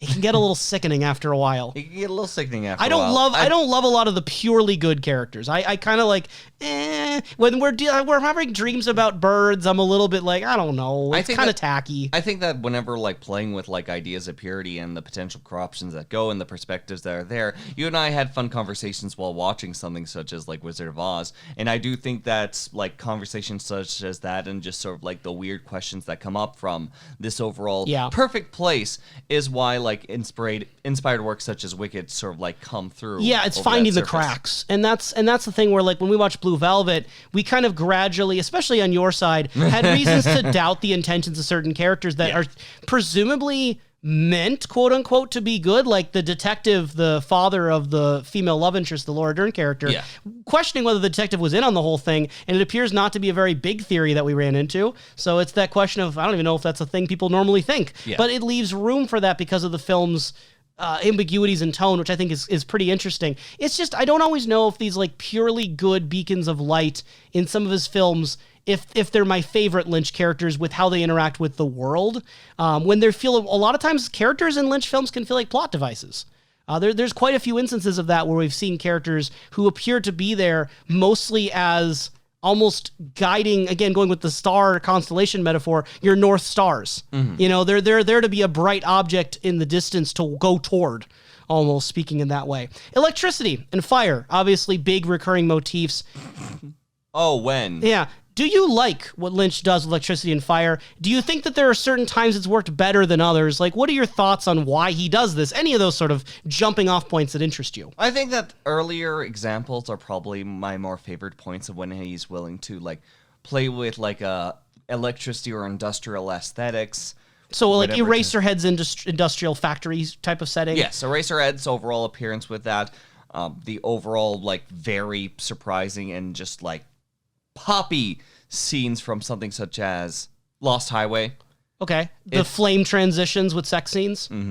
I find Wild at Hearts to not really work for me as well. I thought Fire Walk With Me is probably my favorite use of lightning and fire, and that's probably the obvious choice, because that's where you get the electricity, the telephone wires, the literal fire walk with me. Yeah. But I thought it was very integral to the film's tone and kind of the unsettling darkness of Lynch's films. And like you said, so many of Lynch's films are very dark. Do you like that about Lynch's films? Aesthetically speaking, I think that for this film, Inland Empire, that we've recently experienced, yes, very much so. I think that David Lynch has a very nice talent whenever it comes to working with certain lighting to evoke certain moods. I don't think I've really had any faults with it, especially when, say, for example, whenever things get a little bit too bright and too friendly with something such as Blue Velvet. But it's always almost like a fake-looking brightness that feels on purpose. It feels thematic. Yes. For sure. So, in terms of Lynch's films, like, how disturbing do you think Lynch's films are for like a casual viewer? Like if someone, I don't think they're probably, I feel like there's probably not a lot of people listening to this episode right now who haven't watched David Lynch films already, but what would you say to someone who just generally likes movies and they've heard of David Lynch before? They're like, is that a director I should look into? I don't like horror, by the way. I don't like very disturbing things. How would you respond? Like how bad or bothersome do you think Lynch's dark films are? It really depends on which one you're going to be going for. Like the straight story, the most horrifying of all. Absolutely, you know. Lawnmowers, they're so noisy. Oh, no! A long trip with little snacks? No, overall, it's really, at that point, like, whenever, like, you're trying to, like, talk to this person, I would not say David Lynch's whole catalog. I would try to curate it specifically. Because I feel like you'll get a very separate reaction to the gruesomeness as well as how far they're willing to go with effects between something such as Blue Velvet and Eraserhead. Like everything that's happening with the baby or anything like that, I would not show that to a lot of people. But for those who are interested in, say, for example, horror aesthetic, if people are interested in a means of practical effects that overall look very uneasy. If people are looking for an uneasy point, I point them to Eraserhead. Do I see a lot of people, especially inside of my life, that will go ahead and look at this like, that's weird, no, and walk away hands up? Yeah. Do I see a lot less of those people when I show them something such as Blue Velvet? Yes. Not to say that Blue Velvet, per se, is the normal litmus test. Again, that's the straight story. I feel like Blue Velvet's a good moderate. It's a good moderate. Because if you give someone Blue Velvet and they say that's too weird for them, then you can kind of start to know what Lynch they can handle. I think that... Where if they want the weird, they want the darkness, then you can direct them to things like Mulholland Drive and Lost Highway. I think that, yeah, as if you're looking for specifically David Lynch's catalog, you're working through, like, what sort of films they might be interested in David Lynch's catalog. The good starter between all of these is Blue Velvet. Even though it's not your favorite of these films, I do think that, I'm assuming it's not your favorite, unless time has changed. Ominous whooshing. So I would say that, yeah, it's a good starter unless you know you want to start with the beginning, like chronologically, or you want to start by the most critically acclaimed, might be Mulholland Drive. So I feel like those are the three natural jumping off points are start with the beginning, Eraserhead, jump into Blue Velvet as kind of a middle ground, or jump into Mulholland Drive because it's probably his most critically acclaimed. Okay. At this point in time, I would say. At this point. As far as like which film's the most dark or disturbing, I feel like I would go for Fire Walk with Me with a nod for Mulholland Drive if they're bothered by jump scares, and then Inland Empire if they're bothered by depersonalization and derealization. Those are the three that come to my mind for like most likely to bother. But then like there is something to be said for Lost Highway, which does almost have an analog horror type of element to it. And there are some disturbing scenes in there. What would you say is the movie that you find most disturbing or you think would be the darkest? Eraserhead. Eraserhead? Still Really? Eraserhead. Okay. That's interesting. Mostly because, like, as far as, like, being able to explore a certain aesthetic and being willing to sort of, like, even, like, dig down into sort of looks that I haven't really seen. I Eraserhead is specifically made to kill me in ways because you and I have been over, like, say for example, like whenever it comes to like cutting open like certain characters or like whenever it comes to like something that's needle based, certain like means of like fluid sort of like rushing through, it's something in which I haven't seen something from David Lynch play with that so hard and for so long. Almost body horror. It's almost body horror, yes. That for any of the other examples, it's very much of a little bit of a sliding scale on how much I have this horror impact me. The one that probably most like mentally impact me was most certainly Fire Walk with Me, but at the same time, I wouldn't even say that's completely because of the horror elements. I would say that that is just the mood that can evoke. But yeah, no, if you ask me, like, which of these films was very inspirational to something such as a looming atmosphere, weird overall designs as for anything like going into something like Silent Hill or anything else that might jump off from that, Eraserhead's going to be the big horror category for me. That's fair. That's fair. I think it's interesting with a lot of the darkness in these films, you know, where does it come from? So I guess for Cotton Eye Joe, where does it come from? Where does it go? I feel like with a lot of times with David Lynch, you know, you got the Blue Velvet image of the Beatles underneath the grass. I'm with the majority that seems to read it as, yes? I'm sorry. Like, there's a Beatles movie coming through. Like, there was a trailer for, like, a Beatles movie coming on. Beatles, yeah. Like, the band, Beatles. The band, yeah. So like, Ringo my under the grass. brain just immediately clicks to, like, the Beatles. Like, oh, come on, Ringo, you gotta move your foot. I mean, this is more 50s and 60s atmosphere in Blue Velvet, so I don't know if they'd quite fit in yet. But no, that image of the Beatles under the lawn that's so green and pristine. Yeah. I'm with the majority who seem to read that, at least what I think is a majority, read that scene as being metaphorical for the ugliness that lingers under the veneer of perfection. Yes. Lynch's relationship with the 1950s is curious because at some points he seems to really genuinely love the 1950s music, the diners, the aesthetic, and a lot of what it represents with the white picket fences and the roses, a distinctly white American 1950s that a lot of people pine toward. It's a lot of films even, you know, comment on that with like Pleasantville or The Truman Show, where it almost feels dystopian, how overbearingly positive it can be nostalgically, like the Brady Bunch kind of era.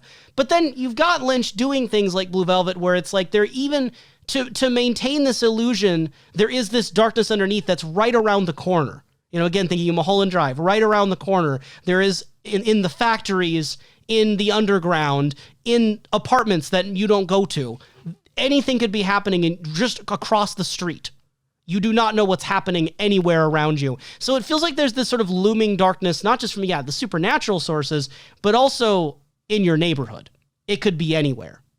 It's something in which, like, there is that social element that I think David Lynch just likes to play with whenever it comes to films, but more so I can see in, say, for example, different lights that makes him more interesting as a director. Just because, yes, there are like similar certain themes, but at the same time, like, say, for example, we're following the perspective as well as the framework of someone such as a teenager that is like lost and just trying to overall fix things inside of the world around him until it becomes that nice pure place, such as Blue Velvet. We have a past criminal living multiple lives inside of this overall confused fever dream, if not final death dream of what seems to be a convict of some sort inside of something such as Lost Highway. We have whatever is going on with Nicolas Cage. But in a good light in that respect, for like the very wild personalities that come through it. Still, again, like, there can be similarities that are drawn through these characters and through their overall respects and journeys. But I would say that one thing that David Lynch does really well is take in, at the very least, a new framework and is able to blend it to his style pretty seamlessly. You know, as you're talking, kind of thinking about it, a lot of the drama in Lynch's films, not across the board, there are outliers. Like, yes. Dune doesn't fit a lot of these molds. Dune doesn't fit a lot of these molds, but again, that was like a big... It was an adaptation, whereas the films that Lynch wrote and directed and had a lot of final cut on, that's where we're looking at, again, that quote-unquote pure Lynch. But a lot of the drama in Lynch's films tends to stem from relationships, right? A lot of times romantic marriage-type relationships are family. It's the close bonds being subverted, whether it results in a death, a murder, whether it results in a betrayal, an affair. It seems like a lot of the tension is those who are closest to you harming you in some way, or you harming them. It's perverting a comfortable subject. What do you make of that?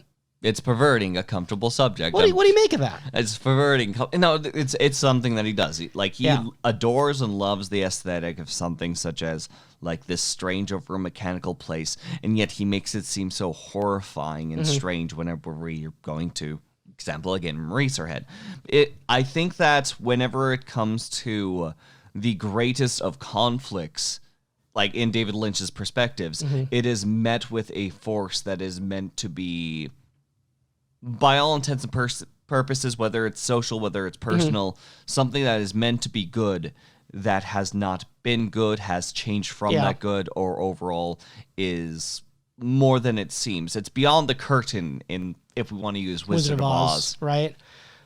So when you're thinking of David Lynch's films, kind of your own view of the world and your own view of your life, do you find Lynch's films to be true to your experiences of the world? Like, are there ways in which you find, like, yeah, I felt something like what Lynch is getting at here? Or are there parts where you're thinking, I don't know, Lynch, I don't see the world the way you do? I have not flashed my boobies at anybody lately. Yeah, you threatened earlier with something, so I'm a little still reeling from that.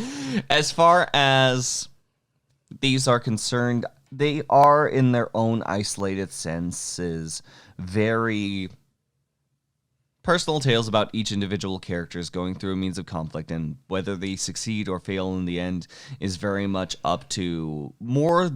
I would say that somewhat is up to them, but mostly the universe around them. I think that's like the eldritch atmosphere that I mentioned when I first started this podcast still sort of lingers whenever it comes to David Lynch, because as I can't remember if it's Picard or the actor for Picard, but in the respects of one famous line is that when it comes to humanity, you can do absolutely everything right, but still end up failing, and so on. So I think that I don't connect David Lynch's tales towards my own scope in life, mostly because I have that sort of like absence, step away, kind of taken the atmosphere feel from it all, that it's hard for me not to look at it as the broader scope of this good and evil outside in the cosmos. That's the question. Are you looking at David Lynch's films more as moving paintings, or are you looking at them as like living storybooks? Yeah. Because Lynch is probably most known for his atmosphere and aesthetic, Yes. more than his writing, but there are trends in his writing. So I think talking about both is worthwhile. I think it's just easier in our podcast to talk maybe about the story elements than it is the feelings and visuals and sounds, because how do you put those into words? You know, I find that to be very difficult. But I'm with you. I mean, at least as far as I think of what you're getting at, that my main draw for Lynch is the feelings that his films evoke, not necessarily I feel like this is my world as well.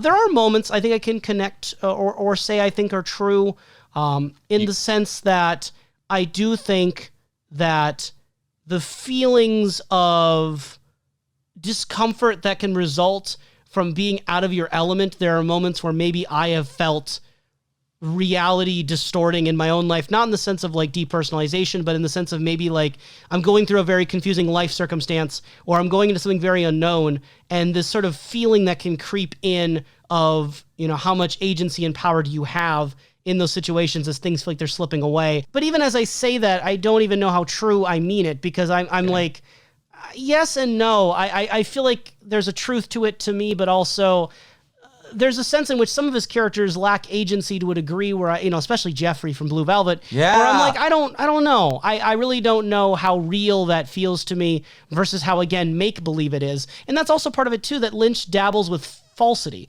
Lynch dabbles with artifice. Quite a few of his films, two at least, maybe more depending on how you want to interpret things, are based on the idea of Hollywood, are based on the idea of an illusion, based on the idea of, again, the man behind the curtain situation, where within the scope of Hollywood, people are having to dabble in multiple variations of themselves as actors, but that also parallels to the ways in which people have to play various roles with their family, with their spouse, with their work, with their strangers, but the ways in which you have to put on these different selves. There is an argument to say that Lynch is kind of cracking at the idea of there being a stable sense of self. How do you have that stable sense of self when you have all these different identities competing within your own sense of self? There's something to that I think is interesting, even if I don't know if I always 100% agree with it. What do you think of Lynch's films that do dabble then with Hollywood and the film industry, like Mulholland Drive, like Inland Empire? Obviously, we are not actors. I know that you do have interest in voice acting, but that's not necessarily the same as Hollywood, is it? There is, so as far as like, there are similar, like it is in Hollywood that you're likely going to get a lot of work through. There's agencies that go through. There's a lot that does connect voice acting to Hollywood. Well, it doesn't like dive into as much here. Not really, because a lot of the overall takes on, say, for example, Hollywood, there's no doubt in my mind that there's commentary into these overall scopes, into these overall lifestyles, but mostly how I've sort of like felt it out and what sort of like feels out at the moment is that David Lynch's uses of these come mostly from a means of familiarity, and also it is one of those easy things in which you take something that is people see as a good, if you will, especially outside perspectives, and those who are being introduced to it, it can easily be perverted because it already is, in many respects, something that fits that mold. It's something that fits David Lynch's style and writing very well as is. I think it just fits so organically because so many of his films, even when they're not about Hollywood itself, are about the idea of living dreams, or about the idea of worlds, entering worlds, or about the ideas of the different identities that we put on and we embody. And that's what films are, right? That's what films are, is they are dreams that you make, that you put people in other worlds on those screens through the power of electricity. And when you're in those worlds, as the actors especially, but even I imagine the creators, you become someone different. You have to embody that, and you have to separate that from who you are outside of your work. Yeah. And I think that those themes are in enough of David Lynch works that, even though Lost Highway isn't about the film industry the way the other two are, I still oftentimes link Lost Highway with Mulholland Drive and Inland Empire as almost part of, again, almost like a Hollywood trilogy or something. Just there's a sort of semblance to them that I feel that even the Hollywood part isn't the only essential thing that joins them. There's other through lines. I think that his portrayal of Hollywood's interesting. It seems to portray a lot of his feelings that we maybe could guess at in terms of his disillusionment with the studio process. He seems to distrust agencies. He seems to distrust control. There are good directors. There are good writers. It seems like in Inland Empire, Kingsley and his animal-loving, money-needing associate But nearly every are single decent instance people. that we go outside of the suburbs and into like this realm of, say, for example, Hollywood or the entertainment industry, every time David Lynch seems to be using A woman these- ends up in trouble. well, more so, I would argue, is that it becomes disjointed. You get lost Yeah. with the details, that everything's not necessarily matching up with timelines. Time doesn't become a factor anymore. At this point, you have to try your best to keep up. Time is a really big influence in David Lynch films, isn't it? Mm-hmm. The passage of times. The passage of time. I think that it's important to recognize the passage of time, especially whenever it comes to where they are, like where are they physically in that moment. Maybe why Wild at Heart's ending doesn't work for me as well is because it's presumably years have passed where he's in jail and then suddenly he's back and all of a sudden we're doing a almost West Side Story shenanigans with a gang and then all of a sudden the fairy's here. And maybe that's just why Straight Story doesn't work with me, because it's just literally one road. I think you like the Straight Story. Like more so, the Straight Story is a passable film, but mostly I'm saying, especially in my fun voice, if you will, right here, is that I don't have fun. I only have anger. There's not much kind of going on with cinematography or anything like that, but mostly because we're on a singular path. There's not many horrors that are coming through. It's just like not many horrors. Not many horrors. Making sure I heard which word you said. Just checking. You're just taking a slow, deliberate path to your overall destination, and the cinematography, the pacing, the overall straightforwardness of it remains. Would you say it's the film, now that you've seen these 10 feature films, is it the one you would say is the least feels like David Lynch? No. Really? Which one would you say is the least? I would say Dune. You'd say Dune? I mean, obviously it comes down to Dune, Elephant Man, and Straight Story. No, it does. Two of which are adaptations. Well, all three are adaptations. One, two are of a book, and then, well, even as I'm saying that, I'm going to have to contradict myself. One is of a book, one is of a real-life situation, and another one's of another real-life situation that has a book about it. So it's kind of, again, that weird situation there. But you would say Dune, I guess to me, I see it in the props. I see it in the casting. Because, like, David Lynch's casting is so consistent, and Straight Story uses less of his recurring casting. I say that maybe for, like, early David Lynch, but if I look at the catalog in its entirety, I would say that I'm leaning more towards Dune, because it seems that he kind of, like, stops with that. He kind of, like, loses using those overall props and eventually sort of, like, moves on to certain effects that are still, well, effective. I get what you're saying. It connects more to Eraserhead than it does to their films. That's fair. So on that note then of recurring casting, do you think it's a strength of David Lynch that he uses a lot of the same actors? Do you think it benefits him, or do you think it would have been cool to see him work with different actors more often? Socially, it's a strength for his personality. Okay. It's something in which if he wants to get something done, he knows he can get it done with one person. He's able to communicate with that, or at the very least, people are able to not be too intimidated by him as a director from his overall responses. Having a group and cast of individuals come back in to overall aid him in trying to create these visions, economically, it makes the most sense. And it seems that for the most part, the person that helps hire these individuals is extremely talented.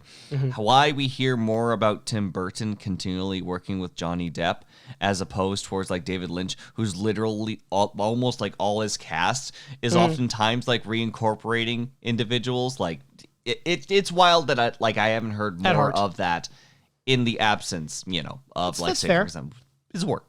That's fair. I think it might be because Tim Burton is more in the public consciousness than the mainstream, and David Lynch's films, the ones that are big, don't always share the same casting. They don't share the same casting, and I admit, like Tim Mulholland Burton Drive and still Blue has Velvet, a lot of overall like sway just because of like how much of these large projects are going through. But I still would call he's more mainstream. He's more mainstream, but I still would call both these like household names at the very least. I think that there's plenty of people. I think that there's plenty of people that like know the name David Lynch offhand from like other conversation. Not as more than not other as wide. directors. I would almost, with no evidence, I would gut say that Tim Burton's twice as more known. I think that Tim Burton's 4 times more known, but we live on a planet that has 7 billion people. Okay, but how many households does it be to be a household name though?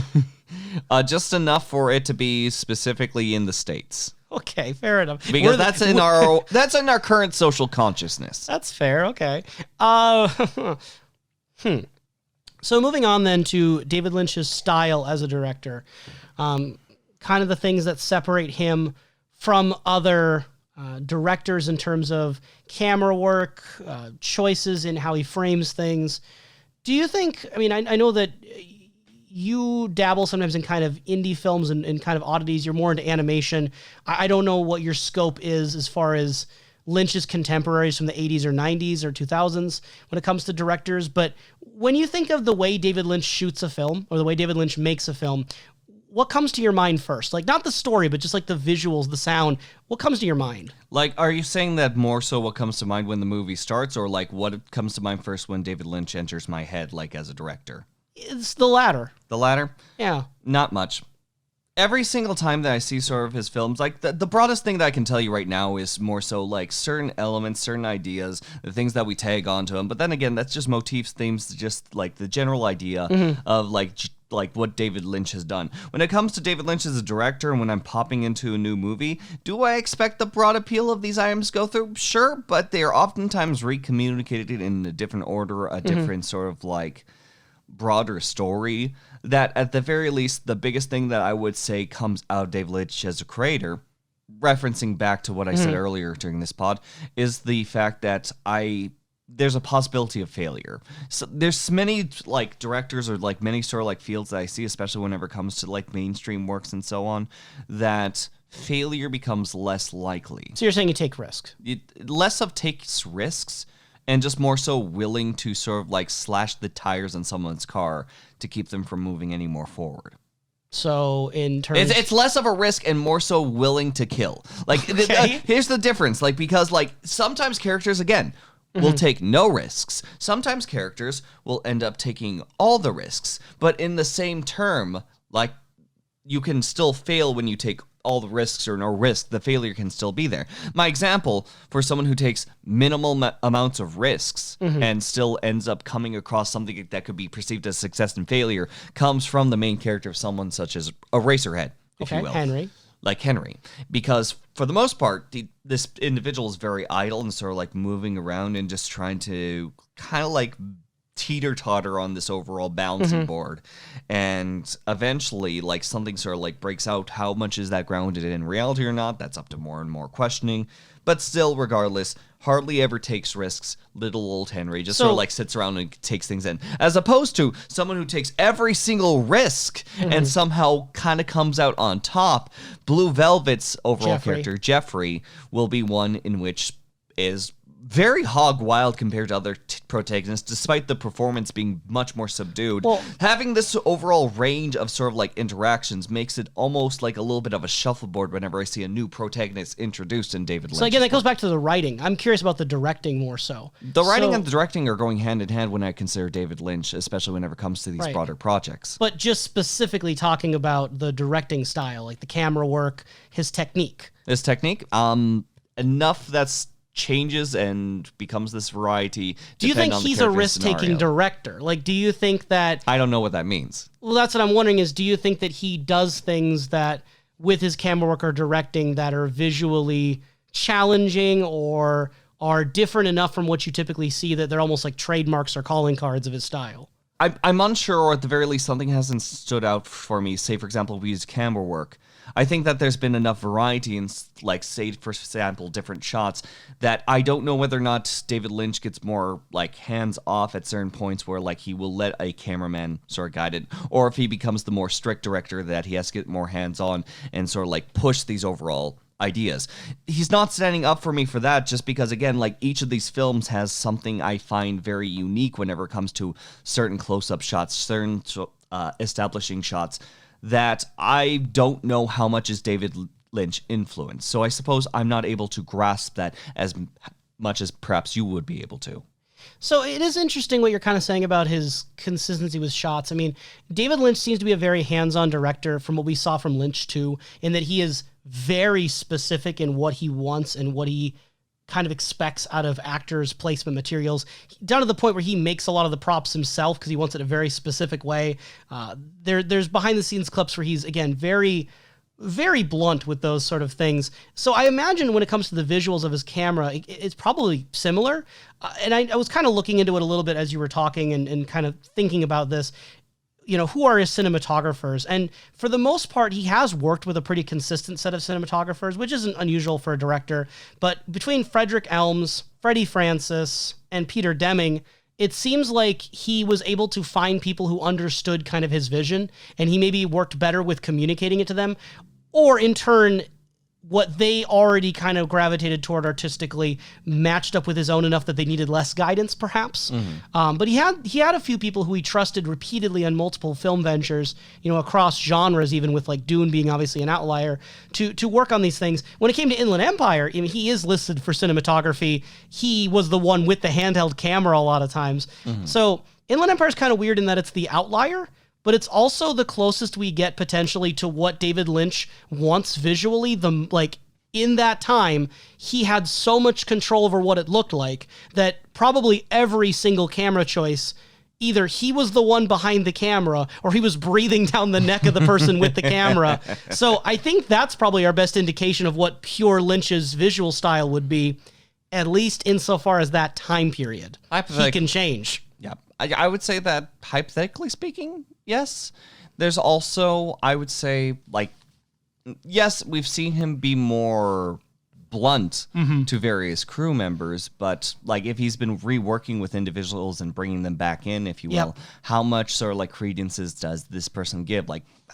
When it comes to those small moments when sitting behind the camera and he's coming out of the camera, and how much does he end up sort of blending those styles thanks to the people around him? Obviously that's just going to inevitably happen just because you're working on a collaborative piece, but I get off of David Lynch that it happens more fluidly with That's him fair. than other directors. There's a fluidness to it, and he doesn't have a thing the way that Kubrick has symmetry, or obviously Tim Burton's visual style is very specific. We mentioned him earlier. There's certain again motifs that we can overall bring up, say for example the usage of fire, electricity, or blue and red from a color lighting standpoint. It's something in which we can say that there's all sorts of extra little pieces, but they seem almost disorganized in this little cabinet. And yet someone asked me, can you tell a David Lynch film when you see it? Obviously we know what they are, but can I tell his style? Yeah, I have trouble putting it into full words what that oftentimes means. And it's not just the writing. There is a visual component, auditory-wise. Obviously, he works with Angelo Badalamenti a lot. And even when he's not working with Angelo Badalamenti, when he's working with, Alan Splett, or he's working with himself for Inland Empire, he's working with the Polish Orchestra, it feels like he has a very specific sense of dark ambience, dark jazz. There's a sort of eerie industrial atmosphere that he taps into that David Lynch films tend to sound a bit different than a lot of other films, even with, again, room for variance. That Dune, working with, Toto, doesn't sound the same way as looking at Lost Highway working with Trent Reznor. I think that as far as items are concerned, I think that maybe you could go into the realm of sound instead of visuals whenever kind of interpreting David Lynch's work, between the freedoms he gives sort of people, if you will, where some acting will come off as odd or stilted, but they even when the writing could be read normally, he directs people, it seems, to give it in a very stilted way. Yes, in certain instances, absolutely. There is, as you were mentioning before with his music, he has very unique vocals himself, especially whenever it comes to, I made a joke earlier in the pod, strange. You can tell it's David Lynch right there. If you've ever heard David Lynch once, you know it's David Lynch.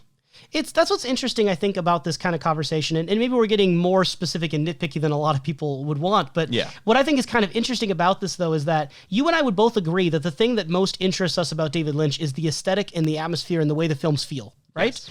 Even though it is easier to identify and talk about the themes in his writing, because going back to his music, I played a little bit for you when we were on our road trip. I played a little bit of David Lynch's music with him singing, and immediately in the first 3 songs, it's the things you would expect David Lynch to talk about. Yep. It's 1950s motifs, it's fire, it's electricity, it's dreams, it's all these things that are very familiar territory. He's a more consistent writer. It's easier to talk about these themes, and yet at the end of the day, it's the atmosphere and feeling that is so hard to define that ends up bringing us back, or at least brought me back, and then I dragged you to hell with me. I will firsthand say that I'm probably more interested in his overall film work than I am his music work, but mostly because I think that there's more flexibility That's that fair. he gets with like more people to incorporate in his project. He has produced some work. That might be something I show you at some point. He has produced some albums that aren't him singing. So if you wanted that collaboration aspect, there's an angle for that. In terms of music, also, he does have a recurring motif in using live performance, or quote unquote live. It's obviously recorded for the film, but the idea of live performance in his films, where they'll go see a show. It's like with lemonade. I've got like diluted down with like some water, like put in some sugar right Yeah. here, because the closer I get to just David Lynch alone, like with Dumbland, the Yeah. more like I can't suffer. I just suffer sucking the lemon. Because that is Dumbland, David Rabbits, Lynch. and Inland Empire are the most David Lynch control. I would still say like Rabbits less, but mostly because like he's still working like with a set. That's he's fair. likely skiing that set up with people. There's other people acting. Dumbland in it. is just Dumbland him. is literally That is just true. It only isn't fully that wild? concentrated him. Isn't that wild that the most David Lynch thing by percentage is Dumbland? This is pure Lynch. I hate how you're smiling at me while funny. saying this. I hate how you're smiling. And as far as the visual, I mean, the best thing I can come up with is he does tend to use extreme close-ups. I mean, Inland Empire is the biggest case for it, but I even think of that shot from Wild at Heart where it shows Willem Dafoe's head through the pantyhose, like so close you could just see him. He likes to do close-ups. The close-up of the mystery man, like a lot of weird sights he likes to zoom in on. A lot of times it's even normal things that wouldn't be weird, but the way they're framed puts them in an odd context, considering what they're around. Or again, going back to lighting and color, the fact that in Blue Velvet, that red rose and that white picket fence are so bright and distinct and pristine that they feel almost plastic. He does well with framing, but the thing is that there's no like consistent like framing that's similar. Say for example, percentage of face shots. Yeah. There's no sort of like It varies. It always seems to vary. So again, I don't think like there's a physical item outside of motifs we've said before that really harken to the David Lynch style trademark. Except for Dumbland. Except for Dumbland is 100%. God damn it. Yeah. No. So, the moment we've all been waiting for. Drum roll, please. That's the drum roll. Maybe I can do like this. That's the drum roll. Hopefully Listener, that picked up. However you felt about either of these like experiences. Auditory experiences. If the Be last one even prepared for picked the up. Twin Peaks Wonderful and Strange ASMR Logcast. It's still called Logcast for some reason, but it's where like we're just punching a microphone. No. My teeth are bleeding. My teeth are bleeding. My teeth are bleeding. So, hey, listener, if your teeth are bleeding, you ready to? I want you to give us your look. A listener asked for this, okay? A listener contacted me and wanted this information, and I do too. Yeah. Your top 10 ranking of David Lynch's films from least favorite to favorite, subjectively, I know who asked this. based on how you feel. I know who you are. So, top 10 David Lynch films, just your personal feelings in this moment. A week from now, they could change. Number 100, Dumbland. So far, We're looking at just the mainline films to I'm just simplify letting this people for you. know that it's at number 100. I don't know if David Lynch made that many films and short films, but it's all the way down there. Okay. So, if you want me to emphasize any of these, just let me know. Sure. Kalil. But for the most part, we've got... And I've enjoyed my time with David Lynch. I'll also say that. None of these experiences that I've had with David Lynch are any situation where I'm going to say I came out angry, I came out frustrated. Except for I say Dumbland. that this is garbage. Dumbland, yeah, no, like that. Pure and Sunny Jim and The ones Dumbland. that we've set up for this list Yes, of the movies. of the movies, Yes. Pure and Sunny Jim and Dumbland are in a special place in hell for me that I'll be able to experience only then. So, Okay. number 10 would go to Dune. It's something in which is, I would say, still has that David Lynch influence, still comes from a property that I'm very interested in, but a lot of the overall choices and shots that go through it make it very much a hit and miss the movie. You in know, many David respects. Lynch would probably also say that's his least favorite David Lynch film. So, fair enough. Good job, David Lynch. Number 9, Inland Empire. Okay. Cool. Number 8. No, that movie is a thing where, like I said before in the Inland Empire episode, I can understand 100% someone disliking that movie. I don't dislike it, but it's something where, unlike for the other stories that sort of like come up afterwards from this, I can see myself sitting down with something like these other pieces. Again, Inland Empire, less so. Mostly for the respects that I feel that I've gotten everything I've needed out of it for these 2 viewings. Fair enough. So, technically 4, I guess, if you count the pieces. So more things. Yep, more things. Does that make it 2 out of 2 complete? I think 4? I don't think so. Number 8, straight story. It's the most story that is straight. It is. Number 7, Blue Velvet. It's something that I'm very intrigued on what I've been able to bring to the table with it, but for the most part, I can't get over being just frustrated and angry at certain aspects of the movie. Still enjoyed it. Jeffrey is a character that I have less than no interest with. There's everything else with the movie that brings it back to that nice positive to neutral zone. Elephant Man at number 6 feels more absent from like the usual David Lynch sort of catalog. Still some similarities, but for the most part, kind of still leans into that old film style. Still is a film that I'm okay with, and certain people I'd be able to recommend it to. But for the most part, a similar case to something such as Straight Story. It's a rather straightforward story with very nice aesthetics to it and a very nice sort of like backstory to it all. So would you say then that Jeffrey is the reason why this very straight story type movie is elevated above Blue Velvet? Yes. If Blue Velvet had a different protagonist, obviously they would change the story, but there would be hope for it. Like you could still do things with Jeffrey. I just think that as far as Jeffrey was overall handled, it's like I think that you could also like have the script walk around on like a little dangled like fishing line around, and it still would probably do somewhat the same effect for me. Okay. Number 5, Mulholland Drive. Overall, still a nice little fantastic sort of like split product appearance, but I will say number 4, Lost Highway, is what I feel is a better Mulholland Drive. That's a spicy take. It's a spicy take, but at the same time, I think that whenever it comes to Mulholland Drive, there's enough absent pieces and still some of that Blue Velvet wandering that goes around that I think Lost Highway kind of still keeps up its general momentum for the most part. By the way, if you're not aware, listener, there is a 4K remaster of that movie coming out through Janus Films. I think it's through Janus Films. It's probably going on Criterion Collection. I think it's probably less of a dramatic change than Inland Empire, but cool. That's out. Anyway, continue. Number 3, Eraserhead. One of David Lynch's most stylistic films, one that overall deals with topics that can overall be heavy if you read it that way, and something in which if I were to end up showing someone, I'm very curious on their reactions for. So, like a very solid sort of like movie. Started strong. It was a passion project. You can feel the love in it. I got 2 left. You got 2 left. I know which 2 they are. Now, which order are they going to be? I have a guess, but... Yeah, between the one in which is the Twin Peaks film, referring to Fire Walk With Me, as well as number, whichever I want it to be. 2. Wild at Heart. Yeah. I've kind of, I would say that this one I had a bit of difficulty with, but I would put Fire Walk With Me at number 2 and Wild Heart at number 1. Really? That surprises me. I always keep surprising Is that real though? That's real. No, I told you a lie blatantly on the because podcast. Mulholland Drive, to see you squirm! Mulholland Drive left you in a state. So that's interesting to me. Not Mulholland Drive. I mean Fire Walk With Me. Fire Walk With Me left you in such a state that surprises me. It does, and it's something that's going to impact me for good. Here's the thing.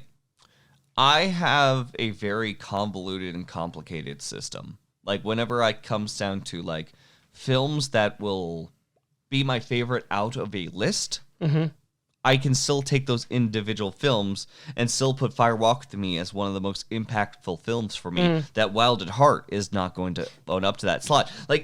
But still out like the David Lynch catalog, Fire Walk With Me does everything that I never expected that I would want. Wild at Heart does nearly everything for the things that I overall find joy whenever it comes to pieces. It's something that's very fun, outlandish, high energy. It's got an overall plot that, again, to David Lynch's credit, I have no clue how things are going to end. Any sort of like assumptions that I have, it's willing to take those sort of like left turns. Even like I think I recall watching this movie with you and sort of like looking at a situation where I'm like, yeah, no, this seems to be like a very awkward situation. It looks like he's going to probably die off here as like a gang member slowly going to beat his ass. And it's like, oh, that's an interesting thing, before it just sort of like makes a complete U-turn back into the happy ending that it was held through. There's so much going on with Wild at Heart that is very nice for me, that it gets me into that hot cocoa vibe. I think hot cocoa vibe is the closest thing I can think of it, because it's something familiar. It's something that I will enjoy upon like multiple occasions, but could personally drink any time of the year. And it's something that's never going to be too much for me. Meanwhile, Fire Walk with Me is something that in its own bit of isolation, it's gotten easier for me to watch over time, but still it's something that instead is going to be something I'm going to chew on, something I'm going to be holding on to, and still remain as one of the most influential works I have on my list over here. Interesting. Fair enough. I appreciate you doing this list. I know that you're not usually a huge fan of listing things like this. It's more my wheelhouse, but I do appreciate it because I think that there are going to be listeners who are going to appreciate hearing that and are going to enjoy the first-time viewer experience with some hot takes as well as some understandable takes. I see you.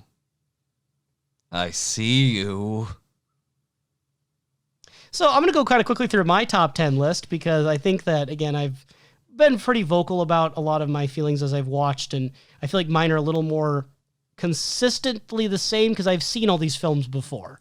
So my number 10 is The Straight Story, and my number 9 is Elephant Man. Both of those two are the ones I forget David Lynch made sometimes. When I'm listing off David Lynch films, I will just forget those two because they're not written by him and they don't feel quote-unquote like David Lynch films to me. I just think The Straight Story is more boring to me. I don't dislike it. It's probably a 5 out of 10 mid. Like, I don't dislike it. I just find it not terribly interesting. There are isolated moments that are good. There's like the conversation at the bar between the veteran, and there's the stuff with the Audrey Horne actor, well, Sherilyn Fenn. There's moments I like, but a lot of it is just kind of waiting for the movie to be done, waiting for this tractor to get to its destination. Number 8 is Dune, again, for similar reasons that a lot of people put it lower. It's a mess with the plot. It doesn't make a lot of sense. It's not very coherent as one narrative, and not in the way that, like, Mulholland Drive is not coherent or Inland Empire. It feels like it is incomplete. It feels like it's the David Lynch film that didn't get properly made. I do find, though, that it's not my lowest just because there's moments of weirdness and interest in it that I really enjoy. Some of the props and costume design, and the world that he created is so weird. Like, even the special effects early on when they're doing the fight combat practice, and they're just looking like giant cubes and rectangles. I like the feeling of that. So there are enough moments where I'm like, this child has demon blue eyes. That's interesting that I can say that for it. 7, Wild at Heart. I think this film's a bit of a mess. I feel that the use of the constant repetition of sex scenes and flame interludes, it feels like the film is trying to stitch itself together, but it just doesn't cohere very well for me. I do not like the Deus Ex Machina, Laura Palmer, Glenda the Good Witch ending. I just feel like there's so many elements of this movie that, even though I love Nicolas Cage, and I'm a big fan of some of the things that this movie's doing, it's cool to see Harry Dean Stanton got to play a more recurring role. It's not my favorite role necessarily of his, but I like that he got more screen time because he's always fun to see in a David Lynch film. My favorite part of him, probably favorite performance of him, is probably going to be actually from The Straight Story as the brother. I thought that was really good, even though it wasn't a lot of screen time. He brought a lot to that role. Number 6, Lost Highway. I really enjoy the industrial soundtrack. I enjoy a lot of the grit and 90s grime. This is a movie that I put up with her with like 7. As far as like the movie 7 by Fincher, that kind of embodies this sort of dark alternative culture of the 90s. I think that the analog horror elements, the early analog horror, the way that it feels very Silent Hill, it's ahead of its time, but also very specific to its time, that I think really works in this film. I'm just not as sold so much on like the switcheroo that happens between Bill Pullman's character and the other protagonist. I'm still kind of scratching my head as far as like what I feel about it. Not even what I'm supposed to feel, but what I feel about it. There are certain elements where I'm kind of just like, I don't know if I'm as like attached to the narrative or as invested, even if, again, there are great moments and great scenes. Anyway, moving up the list here, number 5, Blue Velvet. I think it's, again, the de facto like first time showing someone a David Lynch film. If you're not going to go chronological, this is a really good bet. I kind of understand some of the criticism of Jeffrey's agency that you've brought up before, although I'm less critical on that, and I do overall enjoy the movie. There's so many lines and moments. The Now It's Dark thing is very, very good. I think that what we get out of the character of Frank Booth, I think that Dennis Hopper brought a lot of great things to that villain. Probably one of the best David Lynch characters in general, especially the villain characters. It's good. There are things holding it back. Like, again, the dreams happening. I think it was Sally is her name, but the Laura Dern character. There's moments that work and moments that don't. Overall, I do enjoy the film quite a lot. We're entering like territory right now where they're like 4 stars or higher out of 5 sort of deal for me. So I'm liking all these films. Again, that was number 5, Blue Velvet. Number 4, Mulholland Drive. I do think this is the better version of Lost Highway, I guess, by a little bit. I used to like Lost Highway more. Now I've kind of re-switched and gone to Mulholland Drive. I think that Naomi Watts puts on a great performance. I think that the ambiguity that's here, the willingness to dabble into visual horror, much as the corpse and the jump scare do actually work on me and scare me, I gotta respect it. I gotta respect the game. I'm just gonna walk in with just like a little brown suit and just like put some butt on me and just like walk around the corner crab walk style. I enjoy the feelings of dread that this movie can instill. I think that it's also a bit more coherent and easy to like find. I don't know, like it's ambiguous, but also easier to find for me more of a specific feeling and mood when the switch happens in Mulholland Drive later into the film versus when the switch happens about midway in the film in Lost Highway. So I felt like it worked better. It was more complete, more congealed. Like this feels like maybe David Lynch's best made film if I wanted to give some sort of objective sense. It feels like there's no need for missing pieces or more things that happened. It is what it always could be. It's the best lived to its potential. What would be the third like variant, like between like missing pieces? Great title because it overall like fits like a puzzles theme, but at the same time like you're getting like your okay, pieces. That's nice. I got it. More things that happen seems like the laziest option. Be like, yeah, I guess that's more things that. Do you like default down to oops, I forgot about that. That's the new section. Brilliant. It reminds me of like the Captain Crunch cereal. It's like oops all berries. Yeah. Now we're getting to the my favorites. Number 3, Eraserhead. I don't know if I have much to say that you already haven't said. We both have a number 3. That's the only question you got right. I'm just gonna move ahead, save us some time here. Number 2, Fire Walk with Me. You got that question right too. Congratulations. Nice. Number 1, also at number 7, Wild at Heart. Excellent, because the number 1 and 7 look so close. No. Number 1's Inland Empire for me, for reasons that I gushed about in the last episode. Yeah. It comes down to atmosphere. It comes down to the feelings. Inland Empire, I am not really as interested in the characters and in the story as I might be in some other of David Lynch's films, but it does so much for me in terms of its mood and the feeling of discomfort that it can give, that it's a film that really changed the way I look at films, and it's probably the thing that got me into David Lynch the most outside of Twin Peaks. Yeah. Because I haven't experienced a film that's made me feel quite the same way that watching Inland Empire on the DVD, on that DVD player at around midnight in my room on the floor lying on a mattress, just staring at it lying sideways, what that did to my imagination and my mood. I haven't found anything quite like that. So that'd be my top 10. Again, we have some things in common, some things different. I think, we generally give a nod of approval to the mainstays of Lynch that people would celebrate, like Mulholland Drive. Blue Velvet, we seem to disagree a little bit about. We're both in agreement on Fire Walk with Me being pretty high tier. So, yeah. Good job. There's our list. By the way, I'll do a little self-plug over here. If you are interested in films or you have a Letterboxd account, I'm on Letterboxd, and I'm going to try to remember to include the link to my Letterboxd in the description for this podcast on YouTube, as well as if it lets me through other podcast services. You can find me there as Kalil. I don't know how easy it is to search for people there, but I am Kalil on Letterboxd, and I like films. You like films. Did you like Cinderella 3 Twists in Time, which Yes. is probably one of the recent ones that's connected to this timeline, just in case there's 1,000 Kalils that come out of the woodwork afterwards? Yes, approximately on June 25th, 2022, I watched and reviewed Cinderella 3, A Twist in Time. And I think it's pretty dang good. I'm probably going to give it a 3.5 or a 4 out of 5. There you go. Now you know where to find the genuine Kalil. Yes. It's thanks to Cinderella. You're The real welcome. Kalil, please stand up. So I have one wonderful and strange question of the week for you. 12. How has learning about David Lynch changed your view of Twin Peaks? See what I did there? I was kind of doing a little switcheroo here. Sure. Yeah. How has it affected your view? Because you know that David Lynch created the pilot with Mark Frost from the beginning, the first episode. He was there for the season 2 first episode, where, you know, Lynch was with the giant and all that stuff happened. And then he was there for Leland being revealed as the killer and the Maddie death. And then obviously the finale. There might be one other one I'm missing. But you kind of get a sense of those of his episodes he clearly directed. But he was obviously involved in other things too throughout season 1 and season 2. How does knowing about David Lynch, watching these films, change how you view Twin Peaks seasons 1 and 2? As far as I'm concerned, a lot of the influence I have from Twin Peaks comes less from his overall movie materials that we've seen recently, though still I do enjoy what we've experienced with such. There still is what remains in my head on how the kind way is dedicated, in the kind word. The mean word is stubborn, David Lynch can be. Passionate. Another kind version. He's someone who is very adamant on certain like ideas and ideals that it seems like it'd be crazy to overall work with him, but mostly in like an emotional escape of like, oh, this is gonna be a cool little experience before you are berated for like something in which he's very, again, passionate.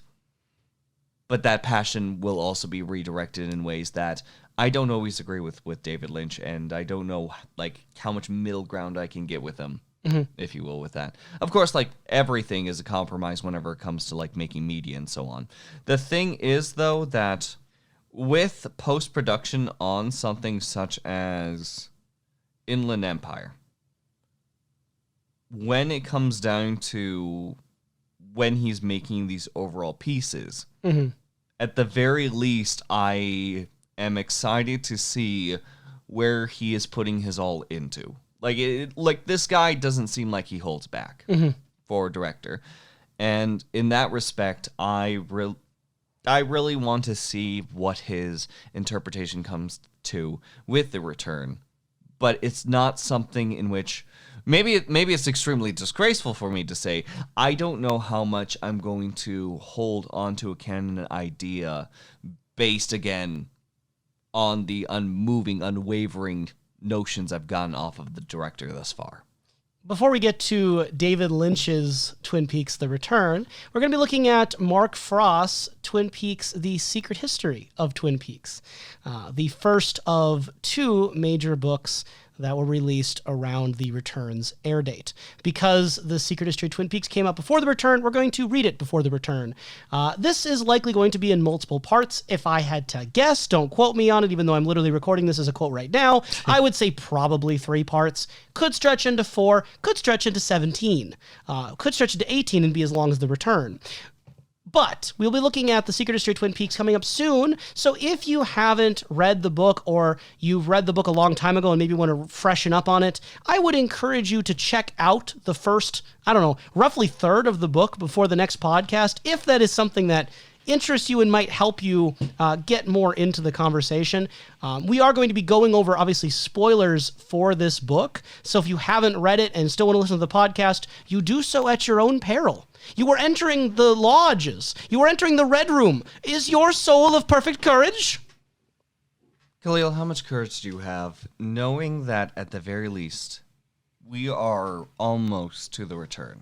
I'm excited. People have been asking. It's a hill that we have been climbing for some time. People have been asking, are when we going to get to The Return? And I appreciate everyone's patience, because I know that we took a detour from Fire Walk with Me, deviating into all this. This is not a detour. Like, this is like, we're still making our path, but we just like decided to live in Missoula, Montana for a little bit. And I firmly believe, and I think you'll agree with me when all is said and done. I firmly believe that seeing these David Lynch films, and all for what you've also contributed to, pushing us to look at the special features for Twin Peaks, I think that those things are going to be very informative when we talk about The Return.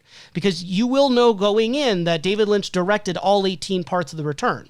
And it's going to be a framework then that's going to be a little different than what we had in the original show, which was this hodgepodge mix of multiple different cooks in the kitchen.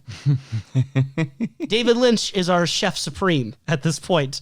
But Mark Frost does get his books. how much Mark Frost was actually involved in the return, I don't know if anyone for sure knows. There's theories. We're gonna push the return back as we go to Mark Frost now, and just like look at all his books, but also his other past writings. We'll go back into Twin Peaks yet again, see that overall perspective lens, and then get to the return. No, the return will be soon. Yes. It's going to be probably, again, like I said, maybe 3 parts for not Fire Walk with Me, for The Secret History of Twin Peaks. And then we'll do the international pilot to get us back into the mindset of Twin Peaks and also check out that alternate ending, see what stands out to us upon reviewing. And then it is the return. You can sound your kazoos now. I don't have a kazoo. In post-editing, you can edit a kazoo into this, or if it's me, whichever one of us Do ends you up editing have a this, kazoo? Internet does. Can we find like a MIDI kazoo? A MIDI kazoo? Yeah, like a little... you press a key and then it makes kazoo sound generated. If you find something like that, either me or you, whoever is editing this... If you either find something that's going to be like allowed for public domain use. Yeah, a public domain kazoo. Public domain kazoo. With me today is the public domain kazoo to my intellectual property rights. Womp, womp, womp, womp. Or insert the kazoo sound there.